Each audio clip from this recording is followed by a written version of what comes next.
Ciao nice people! Welcome to the new stream of Katawa Shoujo! We might be occupying a little too much space here. And it's solved now. Easy, okay. Hello nice people.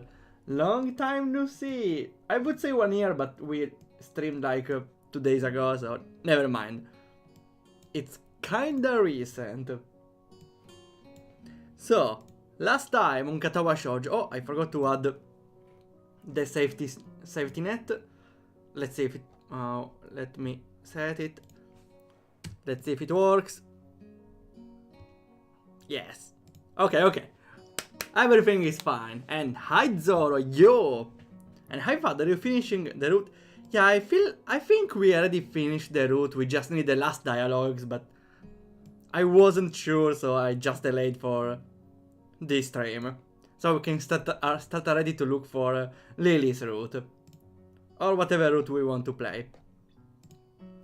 So, this happens after the intense sequence with Rin, where we got kinda close. Yeah, we got close, never mind. Don't read the backlog, or do if you want, I don't know. So, I don't remember what they exchanged exactly last time, but they got close. Finally, I would say finally. As soon as I realized that we are heading for the side entrance leading to the forest, I think I know where he wanted to go. To the worry tree, right? Maybe... Emmy's route ended after the act with those two. Here maybe there's an epilogue for that. I couldn't say why she'd wanted to go there. Then again, I can't really assume my guesses to be anywhere near correct when Rin is concerned. Not even for a quite generous definition of correct. Yes, we are going to the forest. The forest behind the walls smells of rain. The last raindrops are still dripping from the wet undergrowth into the earth, despite the rain being gone for a while already. We stroll along with an unhurried pace that Rin sets, giving me time to take in the calming atmosphere. I think I can hear Rin saying hello to at least 3 different trees while she walks past them, but I ignore it, just like the trees do. Who knows, maybe the trees answer back, you just can't hear them. Yeah, Rin is pretty weird. Hello tree number 1, hello Gop, hello tree number 7. Nice to see you today. She leads me to the narrow side path leading up to the hilltops, as I guessed. I peek through the canopy trying to find a rainbow, but there doesn't seem to be one. It's perfect weather for rainbows. The sun is shining low, and rain has passed not too long ago. Whatever. I lowered my eyes from the treetops to see the gaunt back of the okay, the back of the body. And gaunt is an adjective, I get it. Gaunt is lean and haggard. Okay, yeah, that's how she's built. 3-1, do you know this branchless woman? 3-2, nope. No.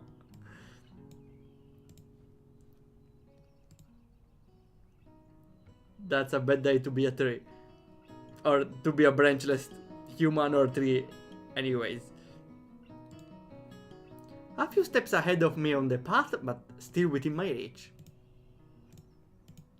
I don't think I ever could reach a rainbow, but reaching Rin seems less impossible than it used to be. Or seem. I don't know, I feel like she's still further away from a rainbow anyways. A rainbow! That's a pretty colorful description. The clear sky greeting us from above the meadow clearing seems vast and beautiful. A strong wind is herding the rain clouds away from the town, to the other side of the mountains in the distance. The sight is pretty, but... Rain is prettier, huh? No, never mind. A speck of... I can see something fly. A speck of white flies past the edge of my peripheral vision, but when I turn to look, it's already gone. Another follows, then a third. Before I realize it, dozens of almost invisible small tufts of white are flying all around us. A tuft, I suppose it's some sort of batoffolo of a very soft and small thing. Let's see. A tuft. A bunch of collection of grass, threads, hair. Okay, never mind. It's some sort of hairy item. Small piece of light material. Okay, so just something light. Thanks. Let's screenshot, why not?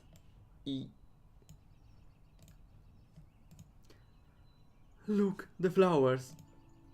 I see it now. Yeah, I'm surprised you didn't see it earlier. The sea of dandelions that covered the hilltop on our last visit has changed over the days. Where there was bright yellow before, there is now fluffy white. Some of the flowers have already shed their seeds, but many are still waiting for a suitable gust of wind. Today, those gusts are not in short demand. Every now and then they shake the grass thoroughly, and suddenly the air is thick with dandelion seeds. One by one, the seeds separate from the flower heads and are lifted away. Yeah, I know how it works. You don't need to explain. I like the visual effect though. Adds a lot of depth actually. I like this effect. It's simple, but that's a lot. There are two layers, you can see. The first layer, which still with different speeds, and the second layer, which is a little darkened. Of course, this is not a 3D game, so it's just 2D with extra steps. Pretty neat trick, even if it's pretty simple. A commonplace event, but one that seems to fascinate Rin for some reason. She's turning her head from side to side, marveling at the change happening all around her as the seeds fly away. I watch them too, following the white tufts floating with the wind towards the horizon, and imagine that I can see them even after they disappear from my sight. Hisao, what is it? Do you love me? That's pretty sudden. I snap to attention to meet her suddenly very serious face that is not looking only at the flowers anymore. What a tough question, asked just like that, out of the blue. Still, her bluntness compels me to answer rapidly. I don't know. Maybe I do. Maybe too rapidly. What does that mean? I don't know. Rin sighs, perhaps unhappy with my wishy-washy answer. I should be too. Me neither. Wait. We are still not together. I don't think I know much about love. It's fine, isn't it? How should I know? The shrug of her shoulders seemed to say, hesitating to give a firmer answer. She stays silent for only a second too long, but even that second isn't long enough for me to think ahead. I love you. Eh? What? She can talk normally? Those three words freeze me in place, like a rabbit staring into headlights, but I'm not a rabbit and I'm just staring into Rin's eyes that seem far, far too impressive for what she just let out of her mouth. Rin looks pretty serious though, until she sticks out her tongue, frowns a little and confuses me even more with her words did. The girls are so confusing.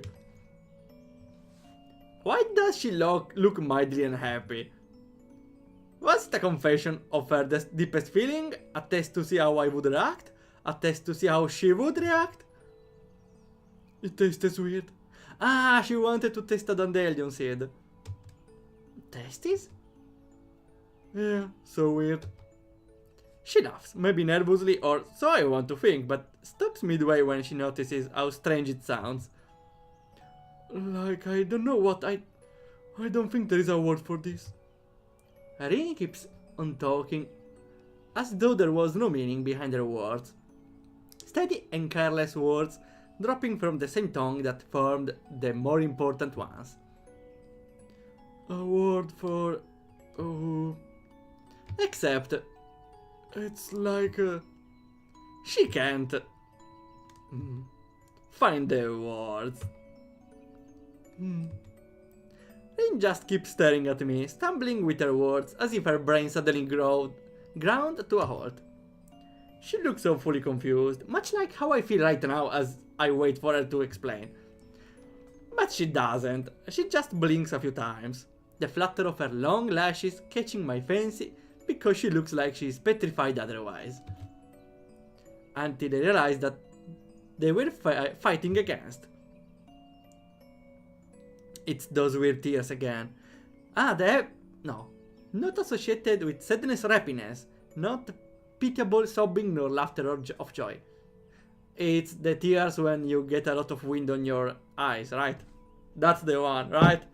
That's the one. Well, maybe not really. What do you mean it's not sadness of happiness? What can it be? The tears of neutralness? Neutralness? Just tears, spontaneously and without a warning, like the one time in a classroom. Oh.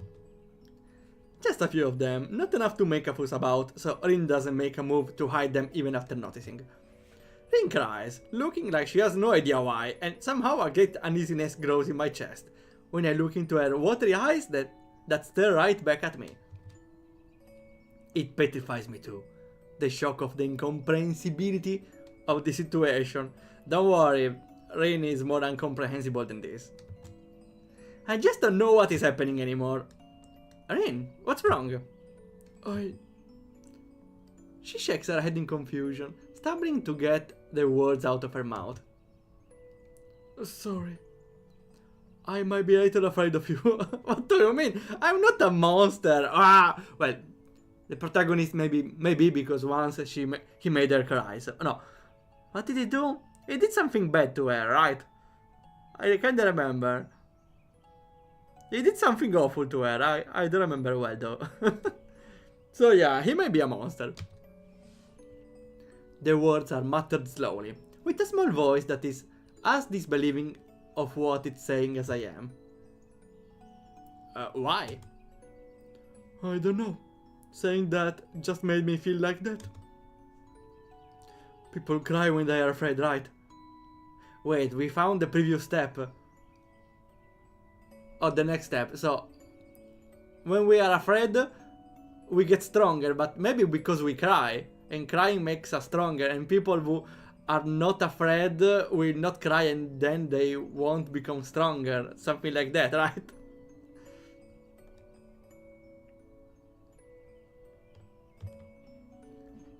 See? I can do it too. She's averting her gaze now, deliberately not looking at me. Oh, we got double audio. Okay. It bewilders me, at least as much as what she's saying. I, sometimes with you, want to run away so badly, but I can't move like... It's like my legs turn into lemon panna cotta pudding. That sounds kinda sweet. And my heart feels like it's going to explode and... She slumps her shoulders melancholically. Has a thing like this ever happened to you? I remember the leaden sky above the frozen forest and the sound of the leafless branches clacking against each other. It's like a memory from another life. Another timeline, maybe? In another route? Yeah, once. My heart hurt a lot back then too. But I thought your thing was not contagious. It's not my fault. I shake my head and a tiny slightly forced smile rises on my lips. That element of my heart could very well be contagious and I wouldn't care a bit. Again, this flashback. Stupid flashbacks coming at the wrong times. What are you afraid of? I never thought I was scary. Rin shakes her head desperately, as if knowing that the tangle inside her mind won't be undone with just that. Oh, maybe I understand. She's scared not of me, but it's how she perceives the tension between them, maybe. Because maybe when she's with the protagonist, she feels suddenly very tense because, I don't know, she doesn't want to do anything wrong in our... maybe that's not it, never mind. But yeah, when you are in a room with someone you like, you kinda act differently with some sort of fear of being judged by that person, so you try to act a little better or in a reasonable way. That could be defined as a fear, maybe. You make me feel that I should be someone else than me. That's kinda what I was trying to explain, maybe. You want to act slightly differently to not disappoint the other person you like. It's a scary thing. It happens when you are being nice to me, like yesterday. I never know what to do at times like that, it's hard. Her voice is barely audible, a whispered admission of something that is too embarrassing to even think, not to mention to say aloud. Rin has never been one to be embarrassed, so she does utter it aloud, only timidly as if by instinct. But I want to do something. But I don't know if this me can. For a moment, we just stare at each other as if waiting for the other to say something. You are so stupid, Baka. Rin's lips stay salty and scared against mine. As I grasp her into an embrace, I feel my heart thumping in my chest painfully. And it dies. Even though I am glad that she can say things like that, they make me sad after all. Rin's spirit, her passion, her strength, all those feelings that I hold dear are the ones I don't want to change. How should I treat them? Where are they headed to? Is that future irrevocably different from mine? Can we change our future? That anxiety will never lose its grip on my heart, but I think I could learn to live with it. Slowly, the pain in my heart dies out, and it settles into the same rhythm as Rin's. We listened to that for some time. Same rhythm? She just fixed your arrhythmia? Nah. After our lips break apart, it takes a while for either of us to realize that we can say something now. Oh, she's blushing. Oh, that's sweet. See, you're really a kind person, even when you are not. What's the meaning of it? It's the most scariest thing ever. I think that all I was ever afraid of is your kindness. Is it bad, even if you are afraid? Where's my copy pasta here? She thinks about this for a while, furrowing her brow as though this was some kind of hard math problem. No, I'm alright with it. It's fine, if it's you. Like a weight lifted from my chest, her words elate my heart, filling it with determined happiness? What else could it be? This time, my smile is genuine. But if you are afraid, you are strong, etc., etc. Yes, that's what we need to share this copy pasta or translate the copy pasta in English, maybe. I don't know. Rin steps back, still smiling gently at me, like I do at her. Oh. While she wipes her face on her shoulder, I pick up a round, plump dandelion clock and bring it to my pursed lips. and you express a wish. They spread out into the wind that picks them up to carry them to a new home. To think only a few short weeks ago they were so different. This is change. Hey, so the flowers became what they were meant to become, like you said the last time. What about you? Did you become a true artist, or did you not? Because you ran away. She pauses for a while to ponder my question, and shrugs her shoulders. It almost makes me laugh. The carefree easiness of her gesture is a lovely thing, a sign of how Rin can, truly and really, without any restraints whatsoever, shed the entire weight of the world from her shoulders, should she will so. She is, in very possible and probably a few impossible ways, free. And I think I might love her for that. I don't think it matters. Let's just watch the clouds for today. Clouds? Ah, okay, there are clouds. Yes!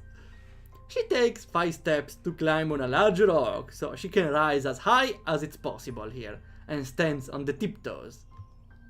When you reach for the clouds, every inch counts. Sure, let's watch the clouds. It's good to do something you really want to do every now and then. Yeah, you're probably right. I glance upwards at the blue sky, opening high above us. I like the colors. Wait, I'm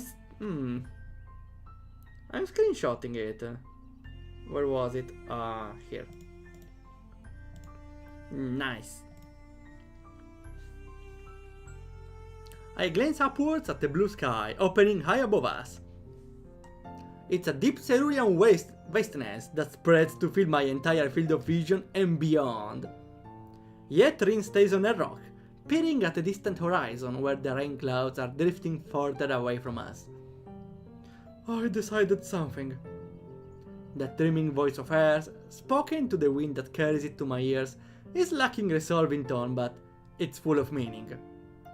What does it mean? It's alright to be me after all. It's alright. Her decision always seemed to be pretty far out. I suppose that is an important realization. Coming to terms with oneself, accepting yourself, being fine with what you are. A simple resolution of heart that for some people is overbearingly hard to do, if not impossible. I do realize well enough that I may be also one of those people. Rin too. Maybe we're not that different after all. Meme, insert here meme. Maybe to accept someone else, you must first accept yourself. Maybe that is a necessary step, which we didn't take until now. Looking at her, standing there, I believe that she can find whatever she's looking for. And so can I. The wind catches her hair and clothes, and spreads her short arms into an embrace that is very, very tiny, but as wide as she can ever do. For a moment, it looks like she herself might take flight, and I have to hold myself back to not reach her for her shoulders, to not drag her back to me with which wings. Wait, no, the wings actually grow on the back, not on the arms. Usually. She's doing an airplane, except she doesn't have wings. Well, she can be an angel. She can have wings on the back. But this picture is something I can only watch. It is something for me to remember. Rin's leaves are flapping freely in the wind, her hair wildly tousled by it, her skin touched by the setting sun. Her sleek form that I've come to adore is quivering in the cool wind that carries the small white specks past her, each a beginning of a new flower. I forgot about, I'm pretty sure we got the term quivering once. Let me check. I think I already saved it. Oh, it's quivering. Yes, we got it. From... okay, yeah, trembling. There is an example though. I might update it. We already saw this term in tick. Maybe... Usually I take notes where I find the term, but here the note is I found the name on TikTok, maybe? I don't know. I don't think I ever watched this TikTok. Oh well. It's a T-pose. Would be a T-pose. More like a I pose. All that is engraved inside my heart. Like those tiny seeds scattered into the wind, I'm sure that Rain too can take her place in this world without the need to create her own inside of it. Maybe she believes it too, and standing as close to heaven as possible, she's giving the world a big hug. To me, seems like the entire world really could fit there, between those small arms of hers, inside of her all-encompassing embrace. Well, yeah, because technically if you keep your arms here, you have the entire range of whatever is in front of you, right? So like, if I stay like this, I will cover half the world with my hug. So maybe if I face the right direction, I might hug all of you. Let's see. I don't know the range though. Probably there? I'm not sure. Probably something like this. Hisao. She looks at me in the same way she calls my name, carelessly over her shoulder with a strange happiness in her voice and in her eyes. I gaze into those mysterious dark eyes that are curiously twinkling from below her upborn hair. Although I'm too far from her to see it, I'm sure they are reflecting my image. What is it? What's the word for when it feels inside your heart that everything in the world is alright? Happiness? Is it? Tipos lowercase d. Aww, she's happy. We completed Rin's route, yes!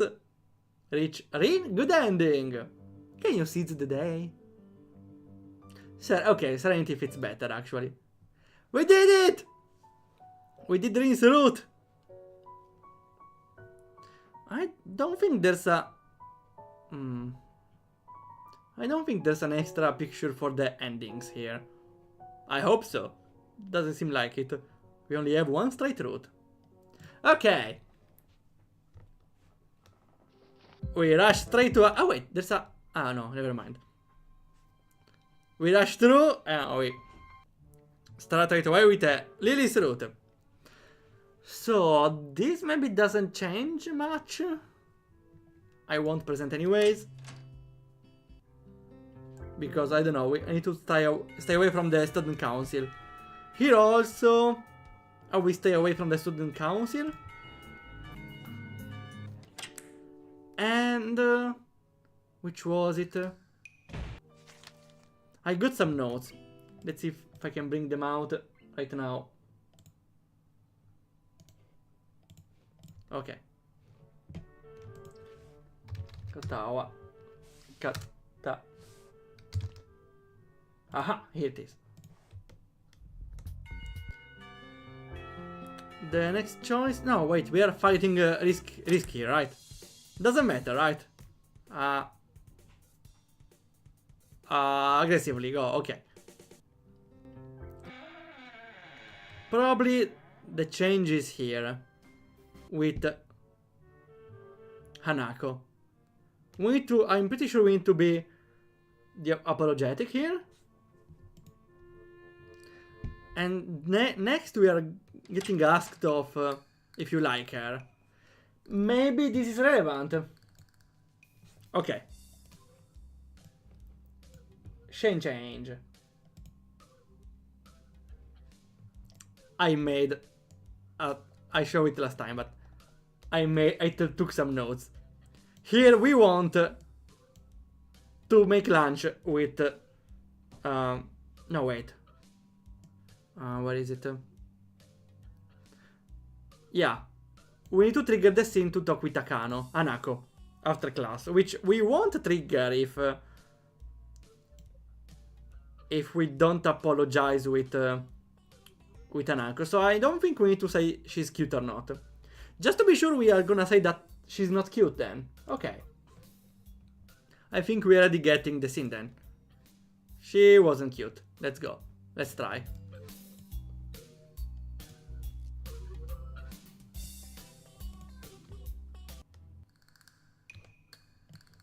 And after class now we have a choice with Hanako, right?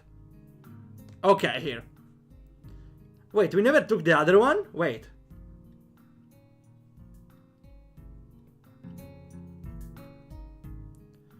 I'm pretty sure we did choose the other one or not.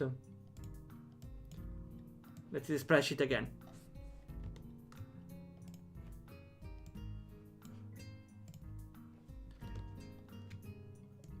It's like... feels like we didn't... Wait, there is no option to talk with Hanako, right?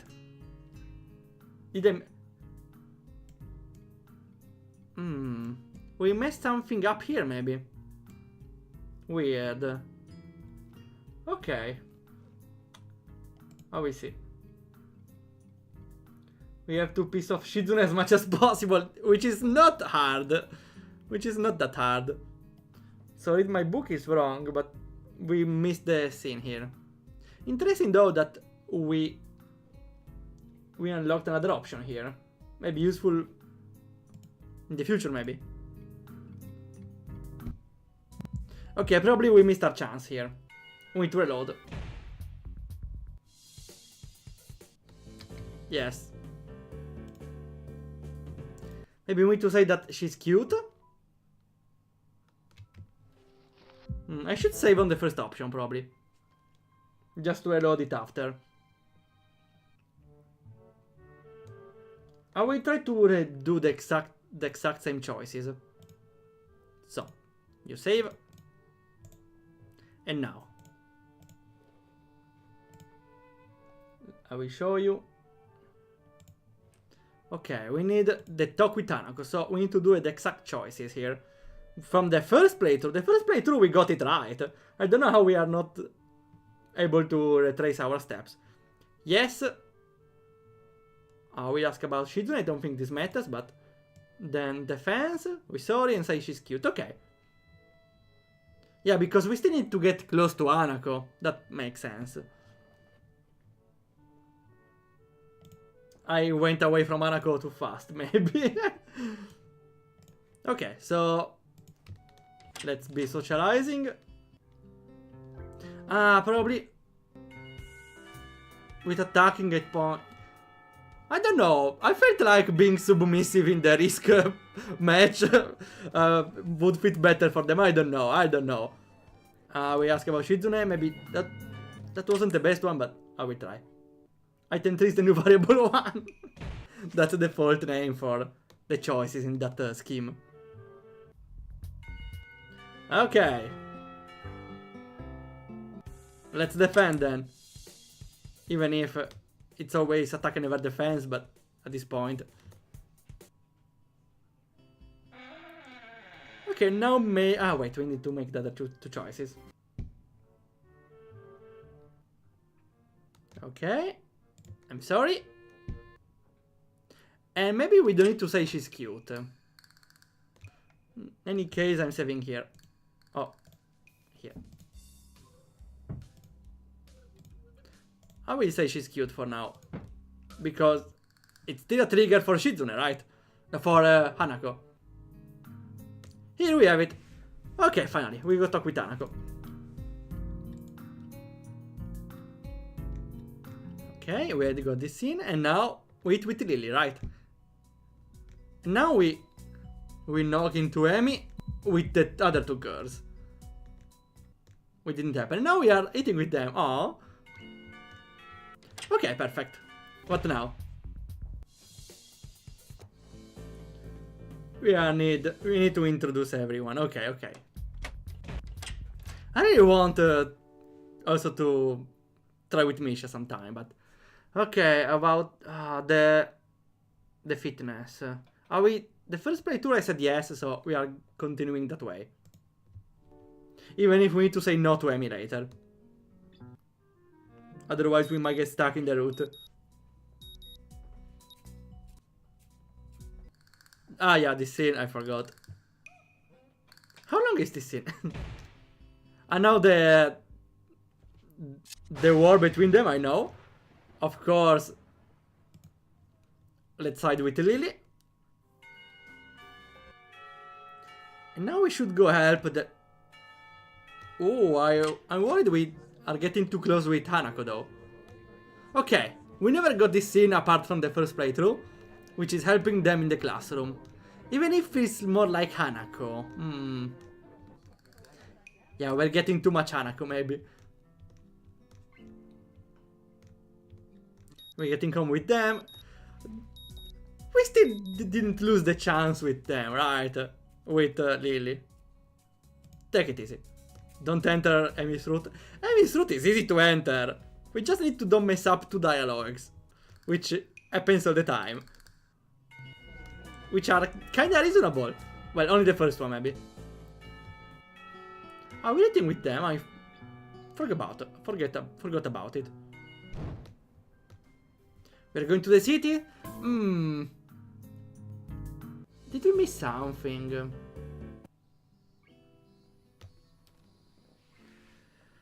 I still think we should tell the truth because really appreciate the truth, right? Let's try. Oh! New dialogue.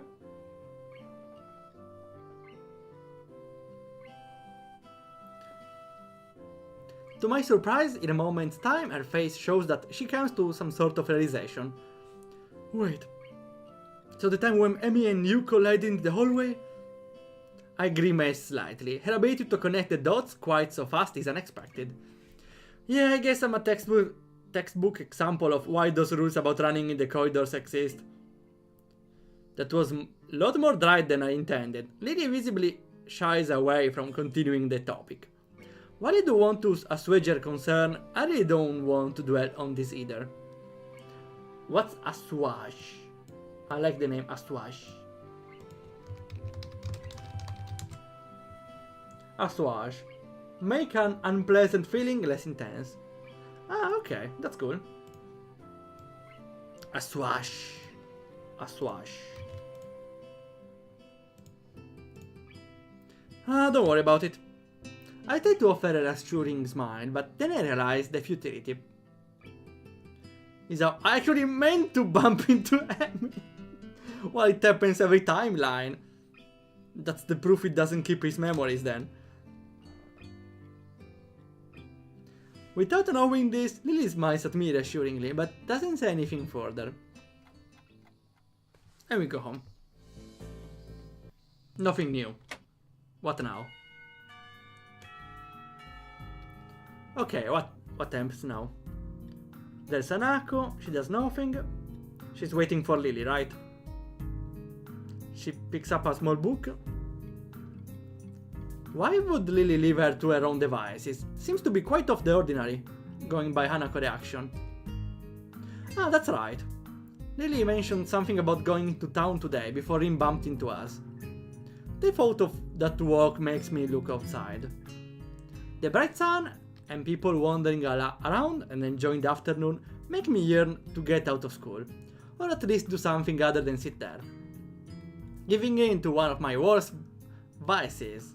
Vices. Procrastination. Oh no! Well, you know, I'm actually making big progressions against my procrastination, you know?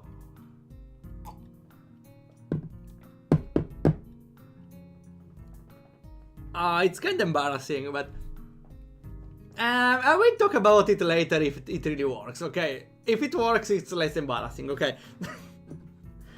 But briefly, when I feel like I'm procrastinating, I get a reminder in my head and I instantly stop it, realizing, okay, no, I shouldn't do this, I do something else.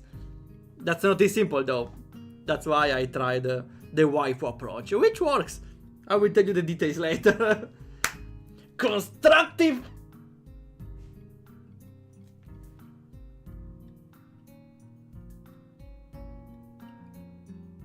Serpent. Why pronunciation now is not a thing either? I need to change the language every time. I love it. CONSTRUCTEVAPROCRASTINATION Serpent. A random snake at the end. I love that. I don't know, it was funny. I decide that history is a subject best studied on a Sunday, or a Monday, or on any day other than this one. I give a grunt as I lever myself out of my seat, briefly debating with myself whether or not to hang out with Kenji. No? Oh yeah, also I forgot to say thanks. I was too busy with the snake at the end. Thanks a lot, Fado. He doesn't strike me as the enjoying the nice weather outside with others kind of person. I guess I'll catch up with him later. Changing tacks. What's a tack?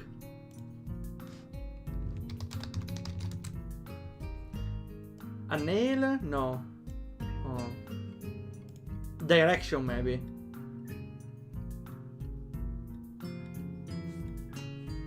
Tacks. Changing course. Okay, probably changing the thing he's doing, probably. Okay, that's the first time I hear it. I briefly entertained the idea of talking with Hanako, but by the time I look at her seat, it's vacant. She must have left for the library. Oh, we got a choice! And I know where this is going. There's got to be something to do that can kill the time. This is new. Of course, library, Hanako, town. Of course, we bump into Lily, so we have the choice here. Lily or Hanako? I'm not saving because we are retracing the steps next time, okay? We of course going to town. We have the choice now. Lily, yes, let's go. Following Hanako to the library seems a bit intrusive. There was a reason she left the classroom after all. That aside, I do want to catch up with Lily. At very least, I'd like to thank her for looking out for me, despite her other obviously taxing duties. Hanako if you're burning with anticipation, Lily if you can't see, why not? Why are those funny?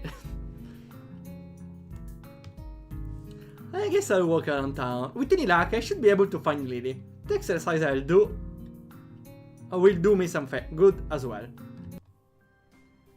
Walking to the school courtyard to the gate, I give a small note to a couple of passing classmates, the gesture being returned in kind. Even from there, the shouts of the sports club members can be heard. From the sheer volume of the din, the track must be packed right now. Ah, maybe there's Amy now? I remember that Lily said yesterday about being dropped right into the middle of busy time for the school. While I'm trying to get my bearings and catch up on study that I missed, everyone else is doing normal school activities. The feeling of being a foreign still hasn't dissipated, at least not yet. I guess not everything is bad. This is a private school and that much is easily noticed when walking around outside. Not only are the school grounds huge, but the buildings themselves are immaculate and quite divorced. You can use divorce in this way. Quite divorced from the dime a dozen concrete blocks of public schools. There's also the fact that there's much stronger feeling of community here. At least a friendlier atmosphere. At my old school, it was generally accepted that people would keep to their little clique and be done with it. Eventually, I reach the gate and begin to walk down the road and into town. Lee. Well, that was very productive. Having seen a fair portion of the town, even including the houses perched on the hills around the outskirts, I decide to take a walk around the park before heading back. Living in the city all my life, the total lack of smartly dressed businessmen and fashionably dressed girls strikes me as incredibly unusual. And that's to be seen are the odd elderly person shuffling along the sidewalk. You can use shuffling to walk, okay. And assorted, peacefully chatting pairs of middle-aged women outside of small storefronts. Walking around the road to the park quickly distracts me from them, though, making me realize that I perhaps pushed myself further than I should have done to see as much as I could. What do you mean? You just walked! As my breath begins to wheeze and my chest tightens more and more, I give up on the prospect of soldiering on. After a quick glance around the park as I enter, I take a seat on a wobbly old bench that I notice near a couple of vending machines. For minutes on end, I sit with my head bent over, forcing myself to take deep breaths. I feel more like an old man than a teenager who should be in the prime of his life. The stay in hospital, the surgery and the medications must be taking their toll on me. Damn it. Turning 30 be like, no! I'm kinda close to 30 now. Just 2 years and 1 month and I will be there. No, 2 years and 2 months. I have 1 extra month now, nice. Eventually, my breathing returns to normal and the muscles in my chest loosen, not without a fair measure of relief. I guess this means the end of my little sojourn though, in any case. There's a cafe on the far corner. I stop by to quench my thirst before heading back. A little bell above the door signals my arrival to an empty counter. I wonder if Lily is there, because she enjoys tea, right? For a few moments I stand there, waiting, my eyes every now and then drifting from one end of the counter to the other, searching for a service bell. Of course she's there. Shouldn't she be in the library now? If we do the other route, will she be in the library? Eventually, a door some ways behind the counter opens, the person emerging from it taking me by complete surprise. Yuko? Hi, I had no idea you worked here. I really have no idea how to address her either, given that she's technically school staff as well as apparently a waitress. Oh, yes, She quickly paced up to the counter before flinging her upper half downwards in an overacted bow. Welcome to the Shanghai! May I take your order? Straight down to the business, I see. I don't know, some coffee, please?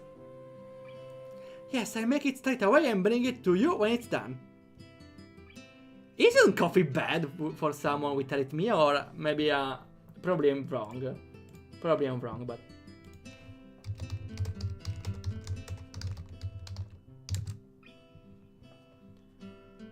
Caffeine isn't a cause of abnormal heart rhythms or atrial fibrillation. Okay, it's not a risk for arrhythmia. Nice. I don't know why I got the thought. Because the coffee keeps your brain... Okay, your brain awake, not the heart. Still, the effect is strong, so I was a little worried about the consequences. I was about to ask ChatGPT, but I looked on Google at the end. I looked on Google at the end. Oof, that was close. Coffee increases blood pressure and heart rate too. Yes, yes, that's what got to... That's maybe... a problem, but I don't see anything about it. They say drinking 4 or 5 cups of tea of coffee a day shouldn't increase your risk of developing coronary... No, wait, that's another thing.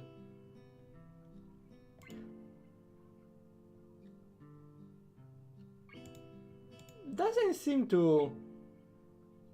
Okay, at least here, if you have arrhythmia, you should limit the amount of alcohol and caffeine. Okay, well, I hope Isao is only drinking 1 a day, or less. So yeah, there's a risk, but not a very strict one at least. Still, Still, even if you can drink once a day, it's better if you don't, right? You don't want blood pressure now. In all moments.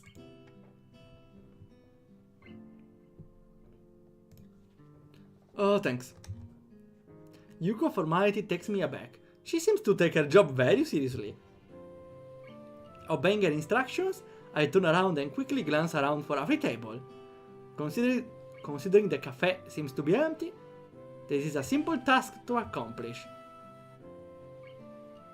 And now, as I walk towards a table adjacent to the window, I notice a flash of yellow around one of the table drivers. What the hell is that guy? Why is he so edgy? Probably his brother? I don't know. He feels kinda edgy. Wait! He feels like an antagonist, if this was an RPG.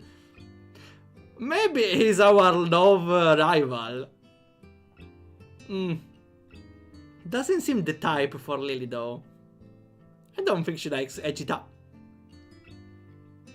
Okay, I was about to say Lily doesn't strike me to like edgy types, but what's edgy in Lily's eyes? She can see edgy. Edgy doesn't exist for blind people. So... Wait, so she... Interesting, so... I don't know. This may be our rival in love. He's a man in black. Well, with some blonde hair. He's going to take away Rin. She's an alien and delete our memories. Well, we already got a Rin's route, so it's fine. Maybe that's what happened. Because in this timeline we don't remember about Rin's route.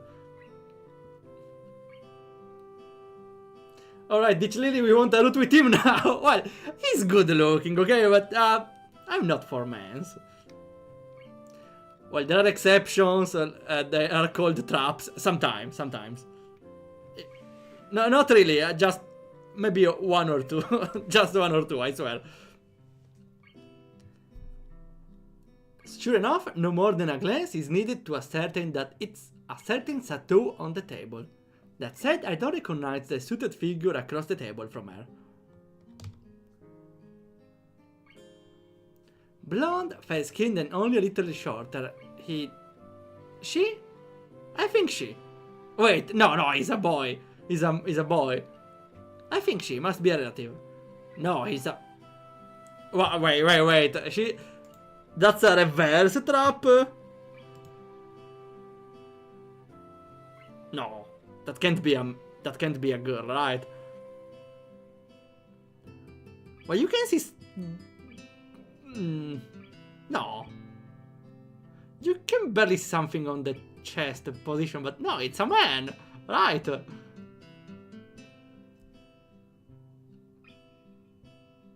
It can't be a girl, right?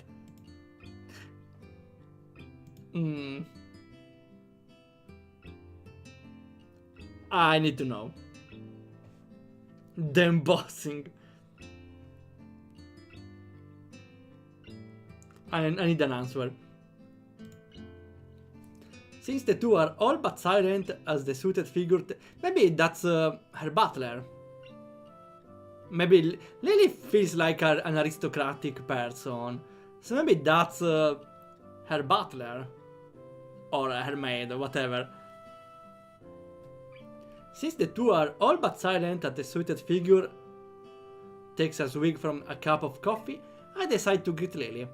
Some part of my coming here was in order to meet her after all. Hi Lily. Isao. Yeah, nice to see you again. Isao, don't say this because she can't answer. Yeah, me too. The suited girl looks up, noting my uniform with a relaxed smile. Wait. Suited girl, so yeah, it's a girl now. Know each other? I guess. It's as good as an approximation of our relationship as I can think of. Care to take a seat? She says this to the air beside me, but the message is clear enough and I take a seat beside her. I suppose some introductions might be in order. Isao, this is Akira Sato, my older sister. That's... I don't know. From the hair maybe you can understand it, but the eyes are completely different. Well, for more than one reason maybe.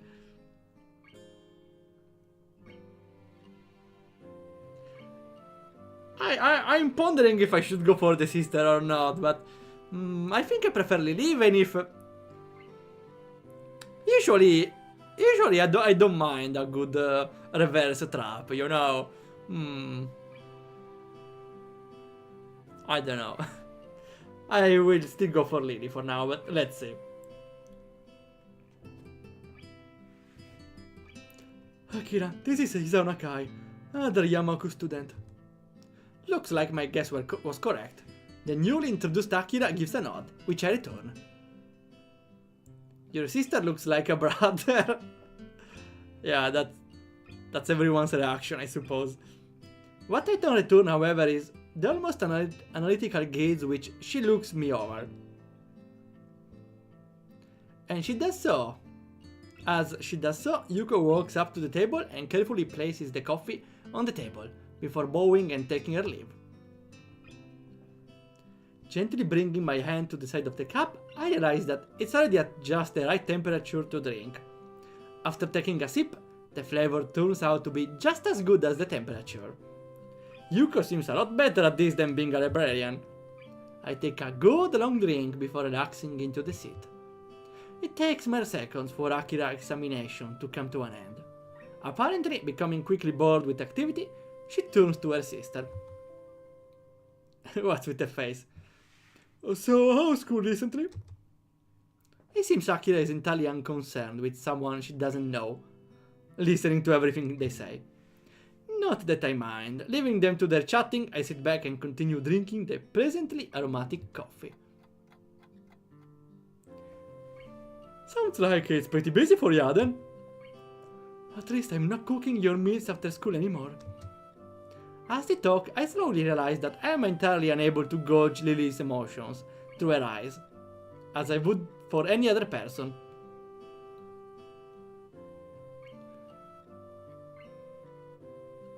Is it a normal thing? Because I don't know, I never realized that. But usually, yeah, the eye direction gives a lot actually on the emotions. If you look away, if you look up, if you look down, if you look beyond. But she's not looking anywhere. Also, she's 100% a villain. Her name is Red.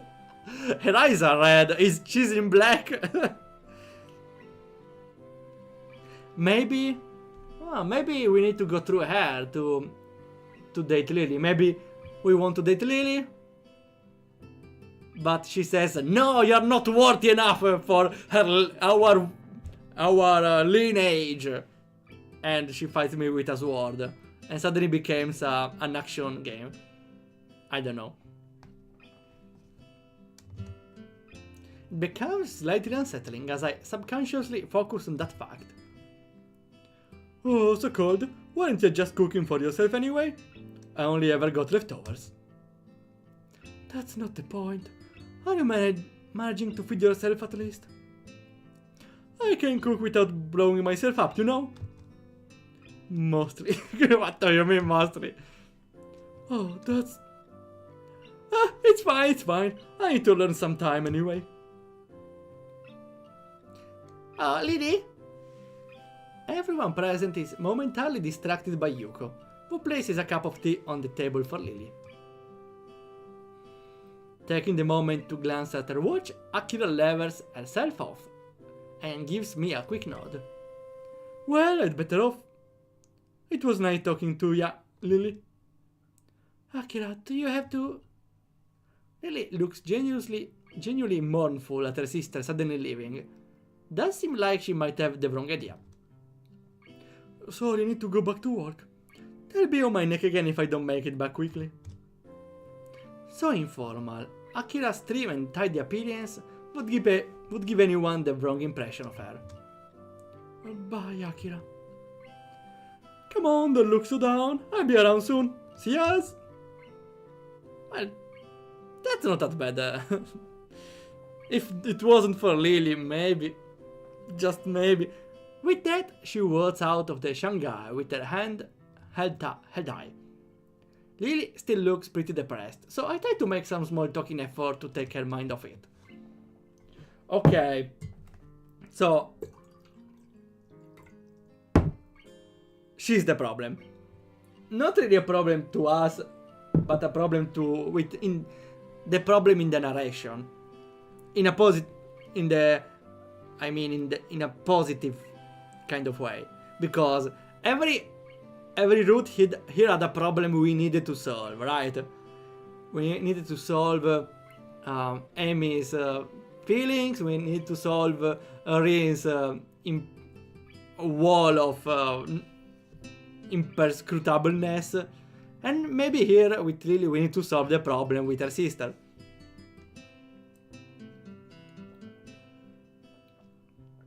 I was wondering what would happen with Lily, because she doesn't seem a person to have deep traumas or anything. She seems nice. We used to live together, but now that I live at school, we hardly ever see each other. Despite Lily having been quite affable, I still don't really know much about her. In hindsight, it's surprisingly just how much she's extracted from me, really. You used to live together? Was it somewhere around here? It was pretty far south. The trip into Yamaku was very long. With her working hours getting longer and Yamaku being so far away, there was little choice in the end but to move into the dormitories. Well, that explains the chatter about cooking. Evidently regaining her composure, she livens back up, at least in part. I take that you're better rested now. Sorry? You sound less exhausted than you did when you first came in. She can hear our breath. To be able to pick out my breathing like that, she must have pretty good ears. Yeah, I ended up walking all over town, despite only planning on taking a short walk. Reminded of my thirst from the walk, I lean forward to take a sip. Wait. If you are thirsty, you do not order a coffee. If you are a thirsty man with arrhythmia, you do not order a coffee, right?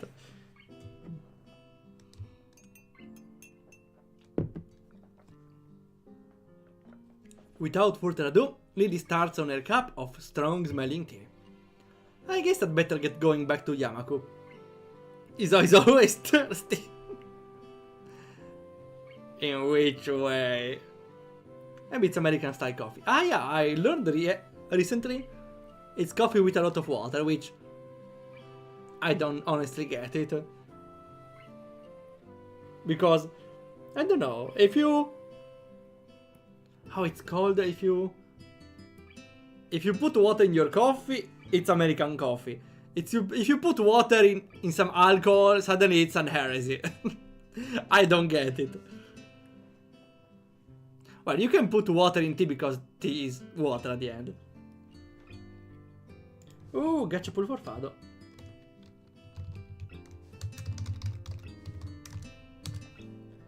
You got Valdette! I forgot about her. I forgot about Valdette.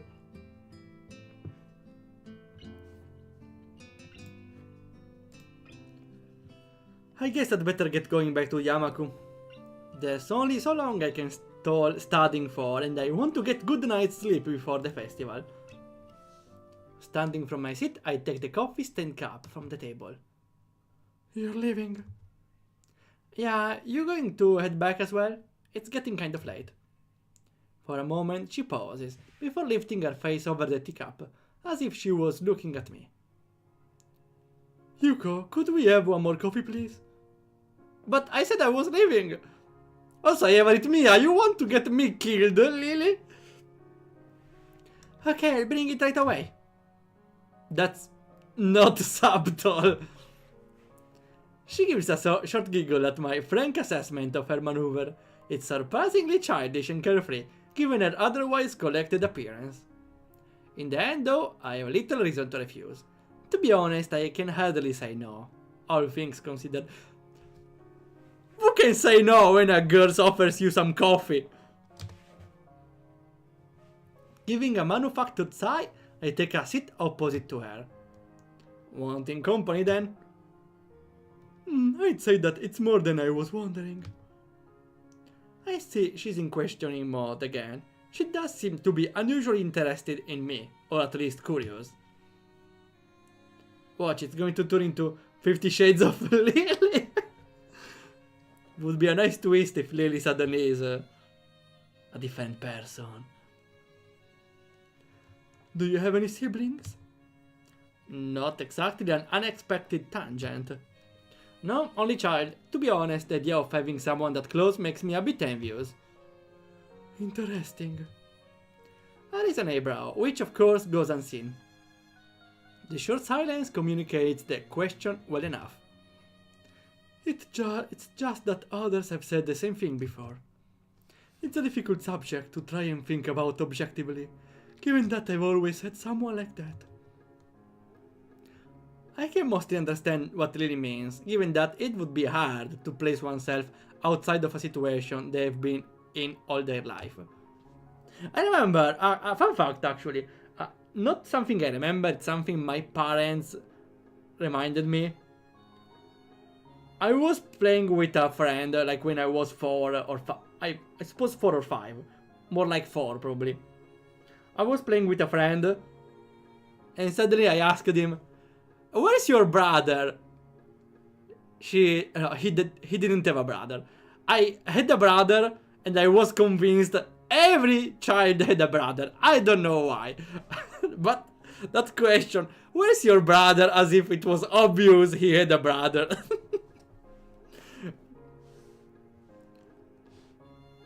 I don't know, it came to mind right away. My desire unconventional is out. No, no.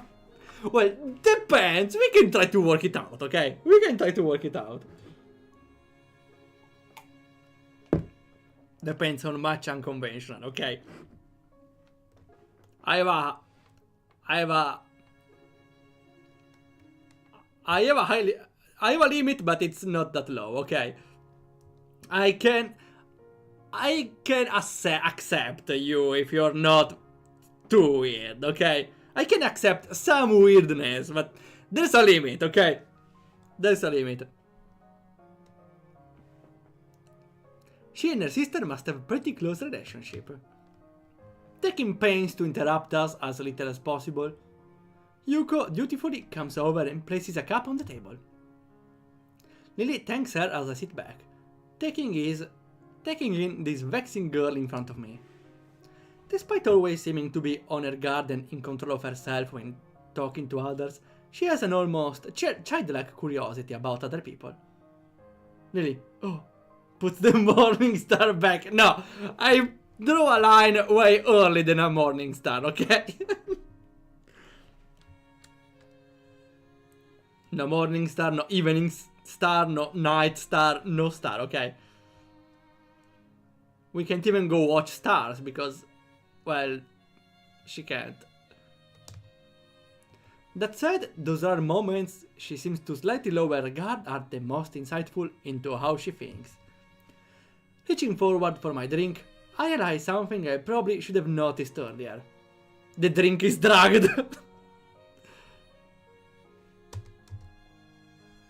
I think I'm starting to become kind of curious about her. Ah, that's love!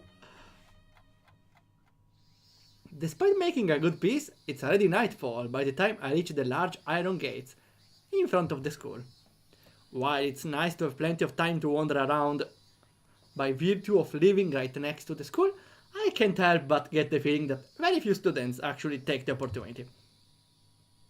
Compared to the number of students I see milling around on campus during free time, it's startlingly rare to see anyone around town. Given the large number of accommodations and facilities that the school offers, many of them might simply not see any point in venturing outside, let alone people such as Hanako and Kenji. Oh no, what would happen if Hanako and Kenji would meet? Would be the end of the world, probably. Or they would just avoid each other. Okay, makes more sense. But if they were stuck in a room, I don't know who would fall on the ground crying first. Probably would be Hanako, unfortunately. Makes me wonder if students like Shizune, Misha and Lily are the exceptions for the school, rather than the norm. Oh no, I perceive Genji vibes. As I wander back to my dorm room, I continue to compare my old school with Yamako. As I do, I begin to be surprised that I managed to get even this used to everything that is happening to me. Oh, no Kenji, no Kenji! Nice. Time to sleep.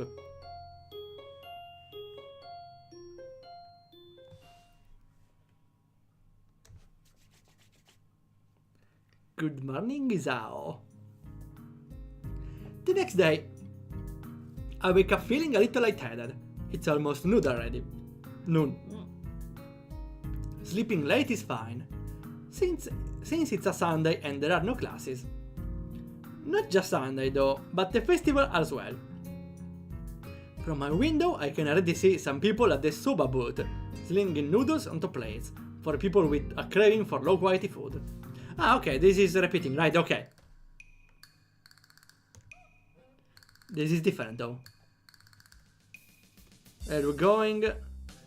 I don't know, I'm pretty hungry, so I thought I'd get some food first and then check out the attractions. Your school project seems pretty cool, and I gave a hand with it, so I want to see at least that one, and chat with Lily, I guess. Speaking of that, don't you have any obligation for the project? Are you out of your mind? That blind broad is up to no good. If I can feel it in my spleen, man. Her presence is like a dark shadow that sits in the way of my great vision. As expected of blind people! What? Besides, I thought you were also... He holds up his hand to interrupt me. Only legally! What do you mean? Oh, he's only legally blind. Well, he can barely... He can see something, right? Metaphorically, I can see farther than any man before me has seen. Kenji looks stoically into the metaphorical distance to emphasize his statement, thrusting his chin forward to look manlier. Actually, it's just a corridor wall 2 meters away, but it's all the same. I can see the future of mankind, and it's a dark one, unless the trait of woman is stifled. They are everywhere. He fingers his scarf nervously, faster and faster, like he's trying to start a fire, then slowly begins to calm down once the panic attack finishes running its course. I'm going to have to find some place to hide in, a safe haven. Okay, good luck, Kenji. After buying a plastic plate of takoyaki from a stall, I always forget what a takoyaki is. Wait, why not check? Takoyaki.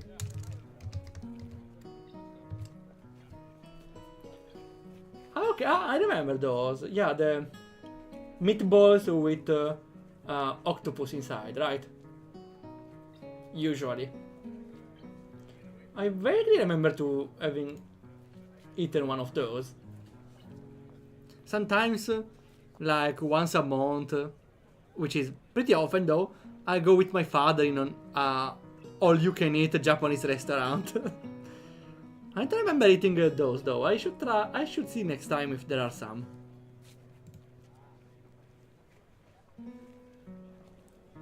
I take a seat in the school gardens and watch people pass as I tentatively nibble away at their rather bland testing item. I guess I shouldn't complain. It's better than nothing and didn't cost much. As I look out towards the school, watching the people coming and going proves a surprisingly entertaining way of passing the time as I eat. Little children, accompanied by parents or grandparents, scamper about in the din from event to event, one hand dragging their company and the other bearing an oversized, colorful snack. I can't help but notice the age range among the people here is skewed towards the elderly, something that I also noticed when I was walking around town. It's a town for old people and disabled kids which are in a way or another old. Hisao really can't walk a lot after all. This must be one of those towns where the only people left are those that lived here their whole lives and ardently refuse to leave, and those wanting to live out the rest of their days in one of the increasingly few tranquil places. I guess that also goes a way to explain how conservative Yamaku school culture seems to be. I'm thinking, saying conservative is a way to say old then? I don't want to enter into politics, I'm sorry. Not that I mind one bit, I kind of like how calm Yamaku and the surroundings are. The heat though is another matter entirely. Sitting in one place for so long has focused my mind on how unknowingly humid it's getting. How that the hottest part of the day is here. Gah! What were you saying? I better get moving if I... Ah! The sound of the carry-on bells takes me completely by surprise as I stand up. A reaction shared by a few of the people strolling around as well. It happened to me, but because it was the new year. There were bangs everywhere and they were so loud that I was, a bang. I'm getting too old for New Year. Again, I'm approaching the 30s. The PA system crackles to life after the tolling bells end. Its age shows as the principal makes a barely intelligible announcement over it. Okay, public announcement. Officially opening the festival that's very much in full swing. It's quite amusing to contrast the pleasant smiles of the older folk against the alternatively pained and bored grimaces of the younger charges. The students, on the other hand, seem to pay it little heed. Nevertheless, as the address finally ends, all are united in polite, if not overly enthusiastic, applause, and then get back to business. Slipping a hand in my pocket to look as relaxed as possible, I casually glance around for something to do. Okay, I get how. It's somewhat difficult to see very far with all the people around. I decide to fall back on a tried and trusted rule. Go where everyone else seems to be gathering. Right now, that's the school courtyard and surroundings. Throwing the used plate into a trash can, I make my way towards the school building. Seeing the number of stalls around the perimeter of the school surprises me. Quite a few of the classes must have opted to have multiple stalls. In deciding which to visit first, I catch sight of the familiar banner with a blue patterned border and red text. Lily's stall is as good place to start as any. I'm curious as to how it's going, after all of the work she and her class have been doing for it. This is it? Stepping up to it, I begin to see why the class took so long to organize everything. Easily twice as wide as many of the other stalls. And with equipment for cooking placed everywhere maybe? Strewn. Untidily scattered. Okay, placed in a not really elegant way, I suppose. Sure, okay.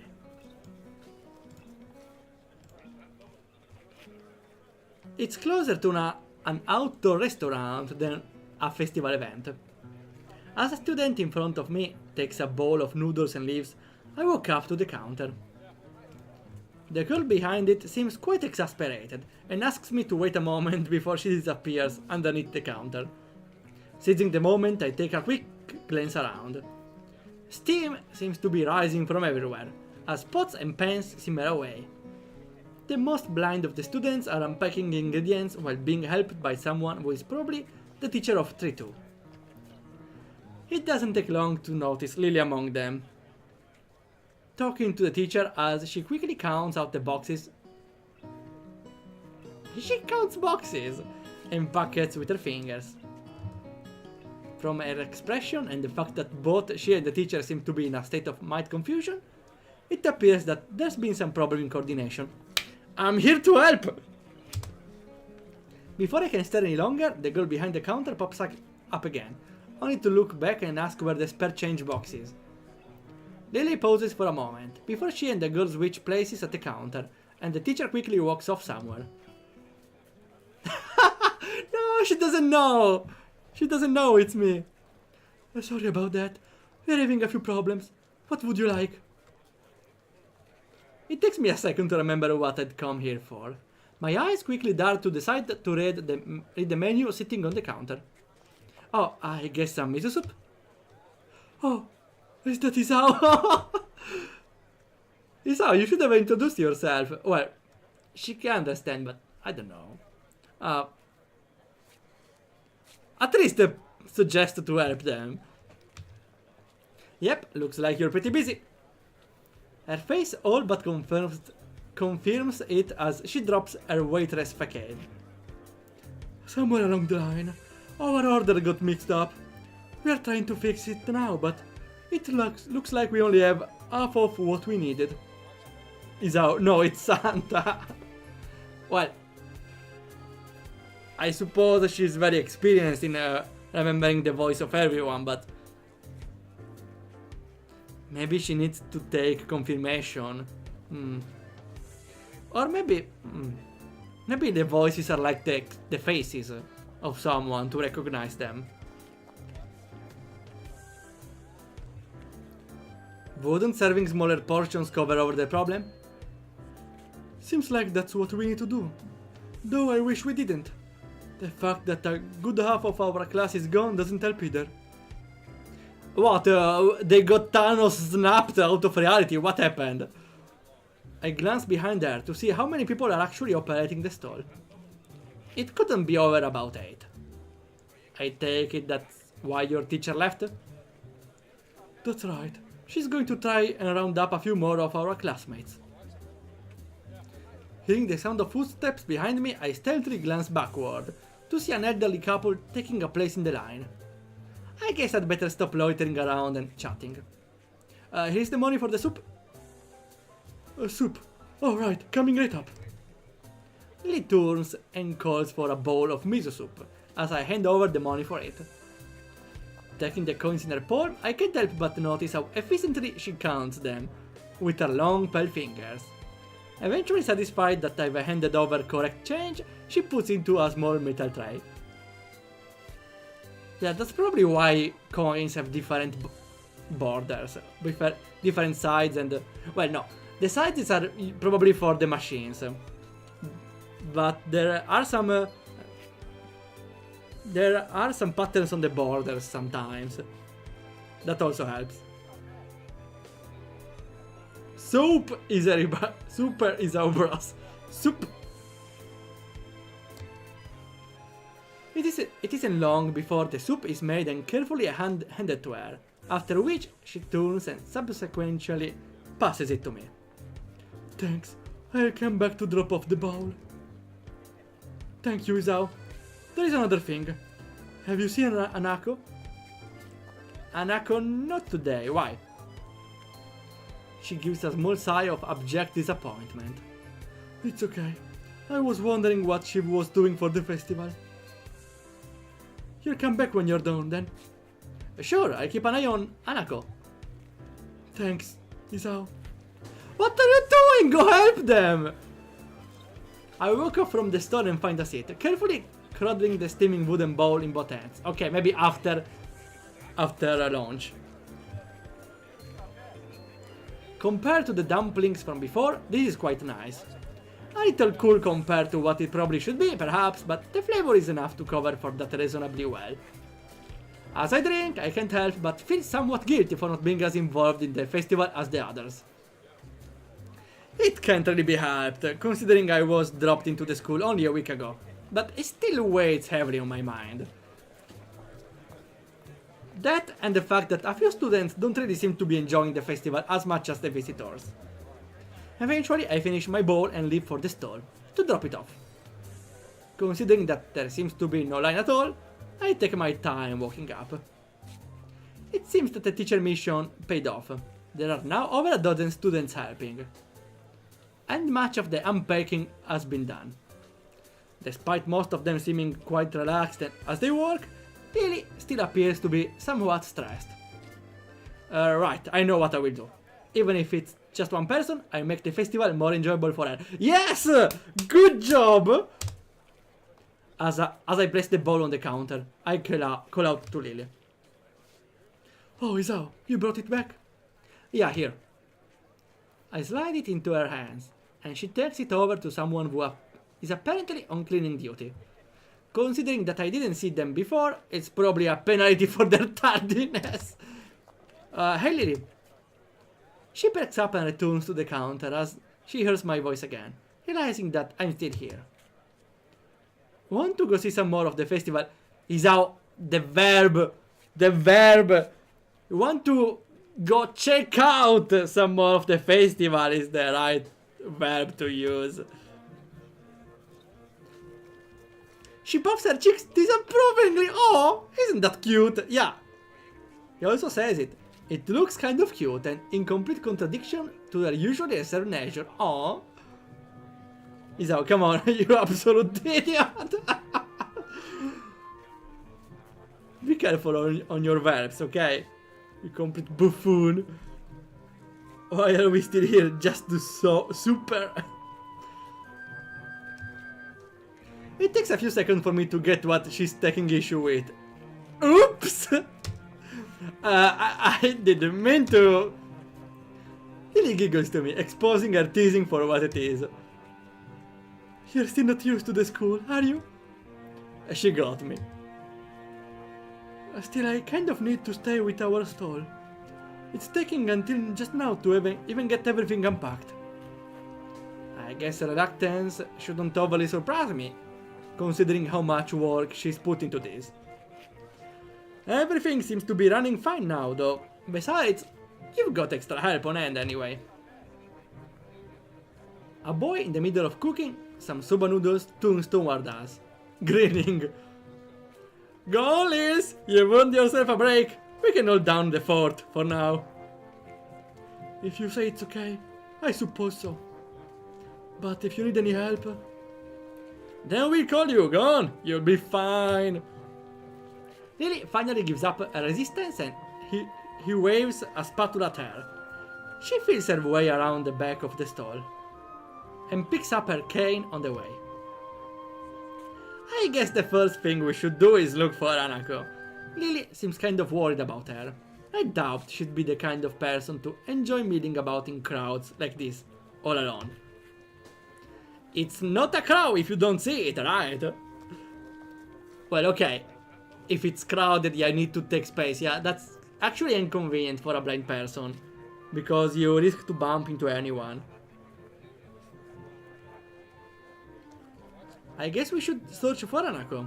Where to first? The both of us go quiet for a moment to think.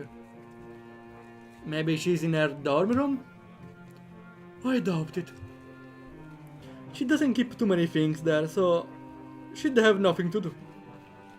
In the library then. Is it open?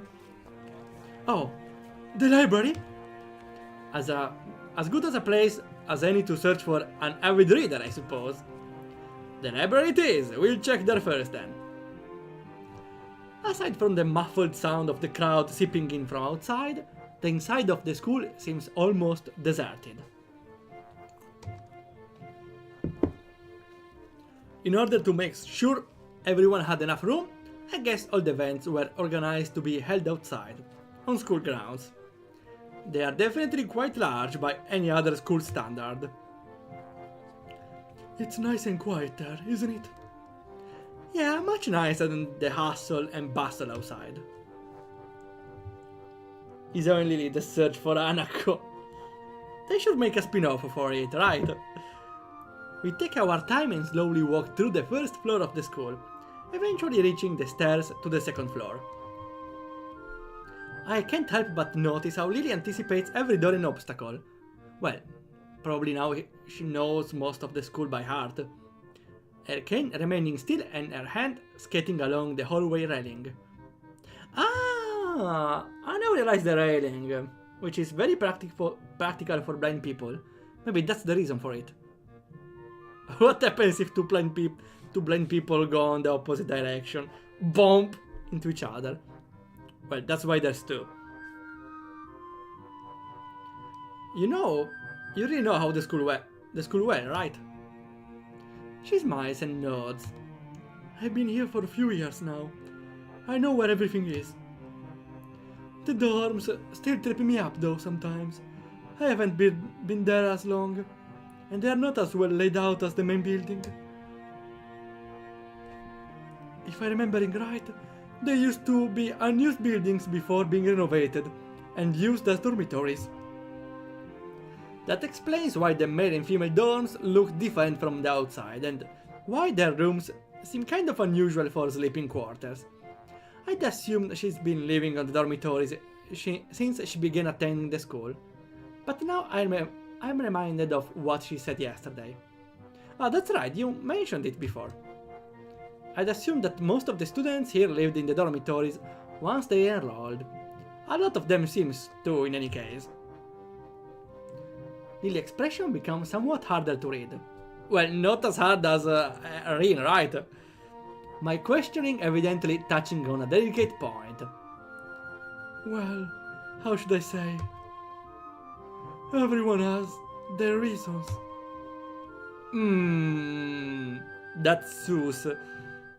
Something tells me that one of those with reasons is Hanako, hence her tiptoeing around the answer. My own predicament is yet another such case. I guess it's a choice everyone here would have to make for themselves, or in my instance, have made for them. It can't be helped, I suppose. At least Yamaku itself seems a nice place. It's good to hear you say that. I thought you were coming to dislike it. Nah, it's a good place. And good company. What about you? My reversal of Lily's statement takes her by surprise. No, you. I've been here for a while, so... It's not that, you just seem pretty depressed about Akira. What's with that look? Akira is taken. So Risa! No! No, it's fine, it's fine. Lily is... I prefer Lily. I'm sorry, Akira fans, but she's taken. You know what? What I might find interesting. A reverse trap in a relationship with a trap. Would it be straight? I think it's 100%. Yeah, it's 100% straight, right? A trap with a reverse trap. Male with a female. It's completely straight. I don't see the problem. Are there? No. I actually need to know if there are any anime relationship between a trap and a reverse trap.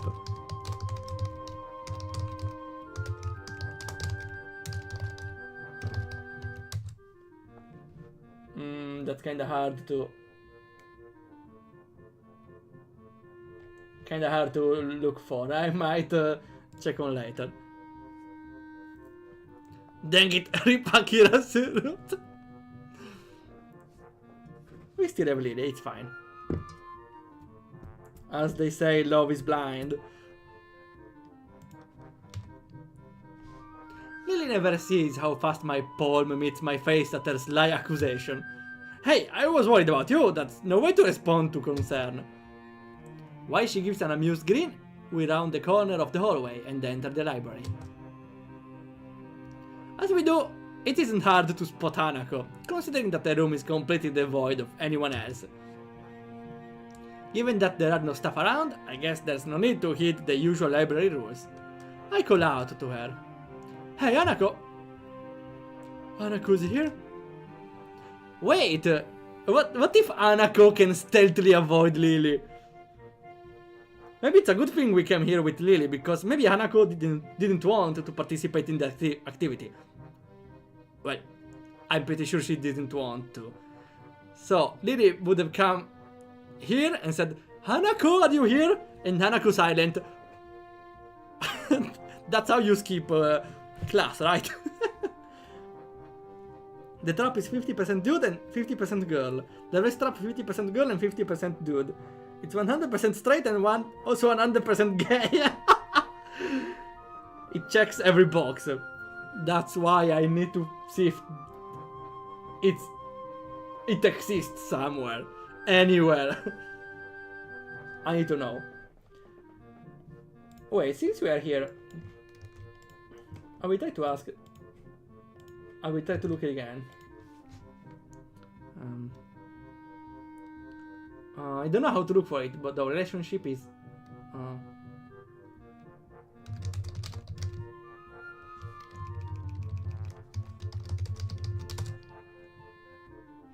That's pretty hard to find. This time I might ask ChatGPT.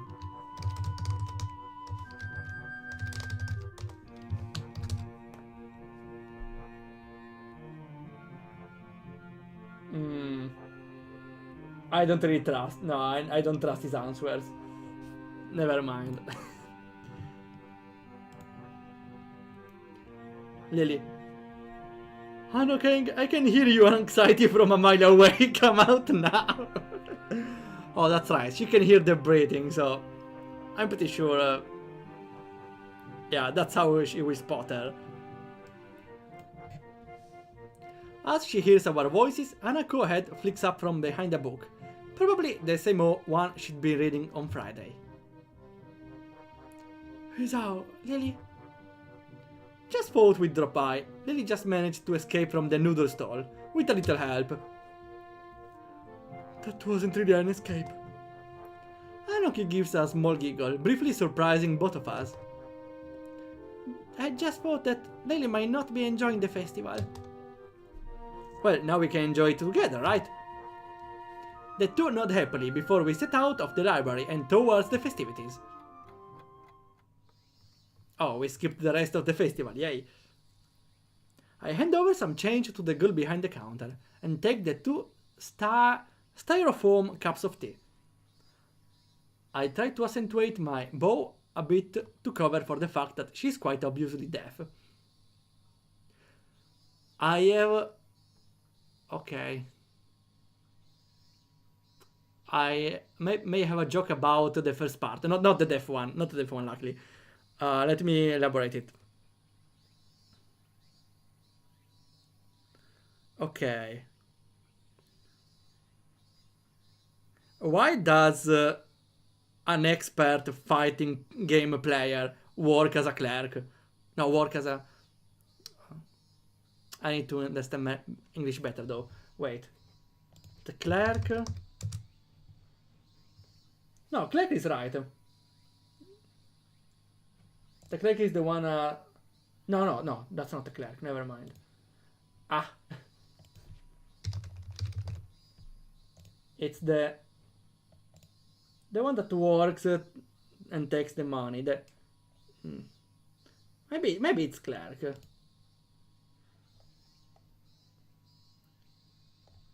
Probably? Okay, yeah, maybe it is. The store clerk, okay. So, why does a fighting game player work as a clerk? Because he's good on the counter. He's good on the counter. Sounded better in my head, as always. Come to think of it, I probably should have asked for help instead of leaving those two in the gardens while I brought drinks. A cashier, okay, thanks, a cashier. That's better.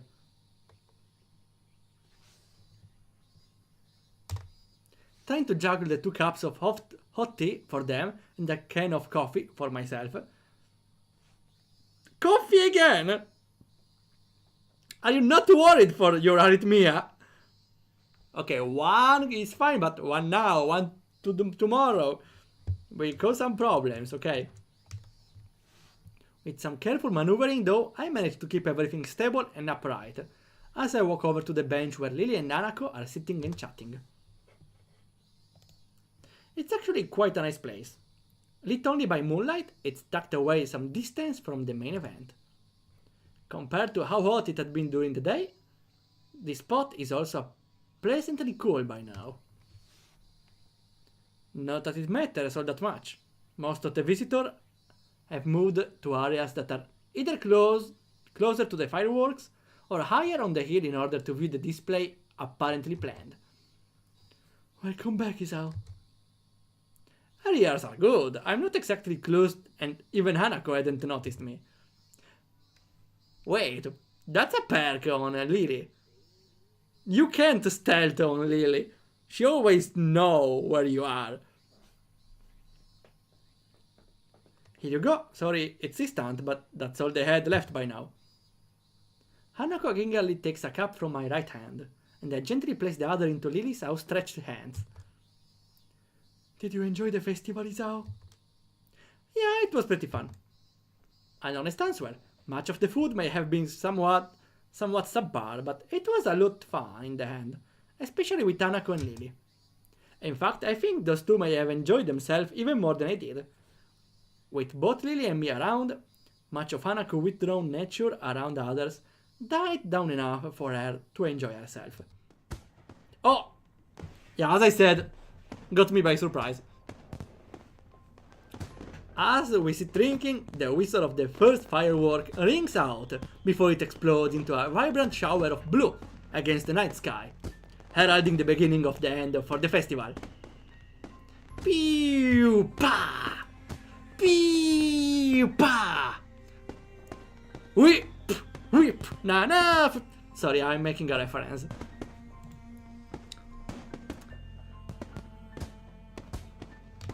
Enthusiastic shouts can be heard from the crowd scattered around the school grounds, celebrating them.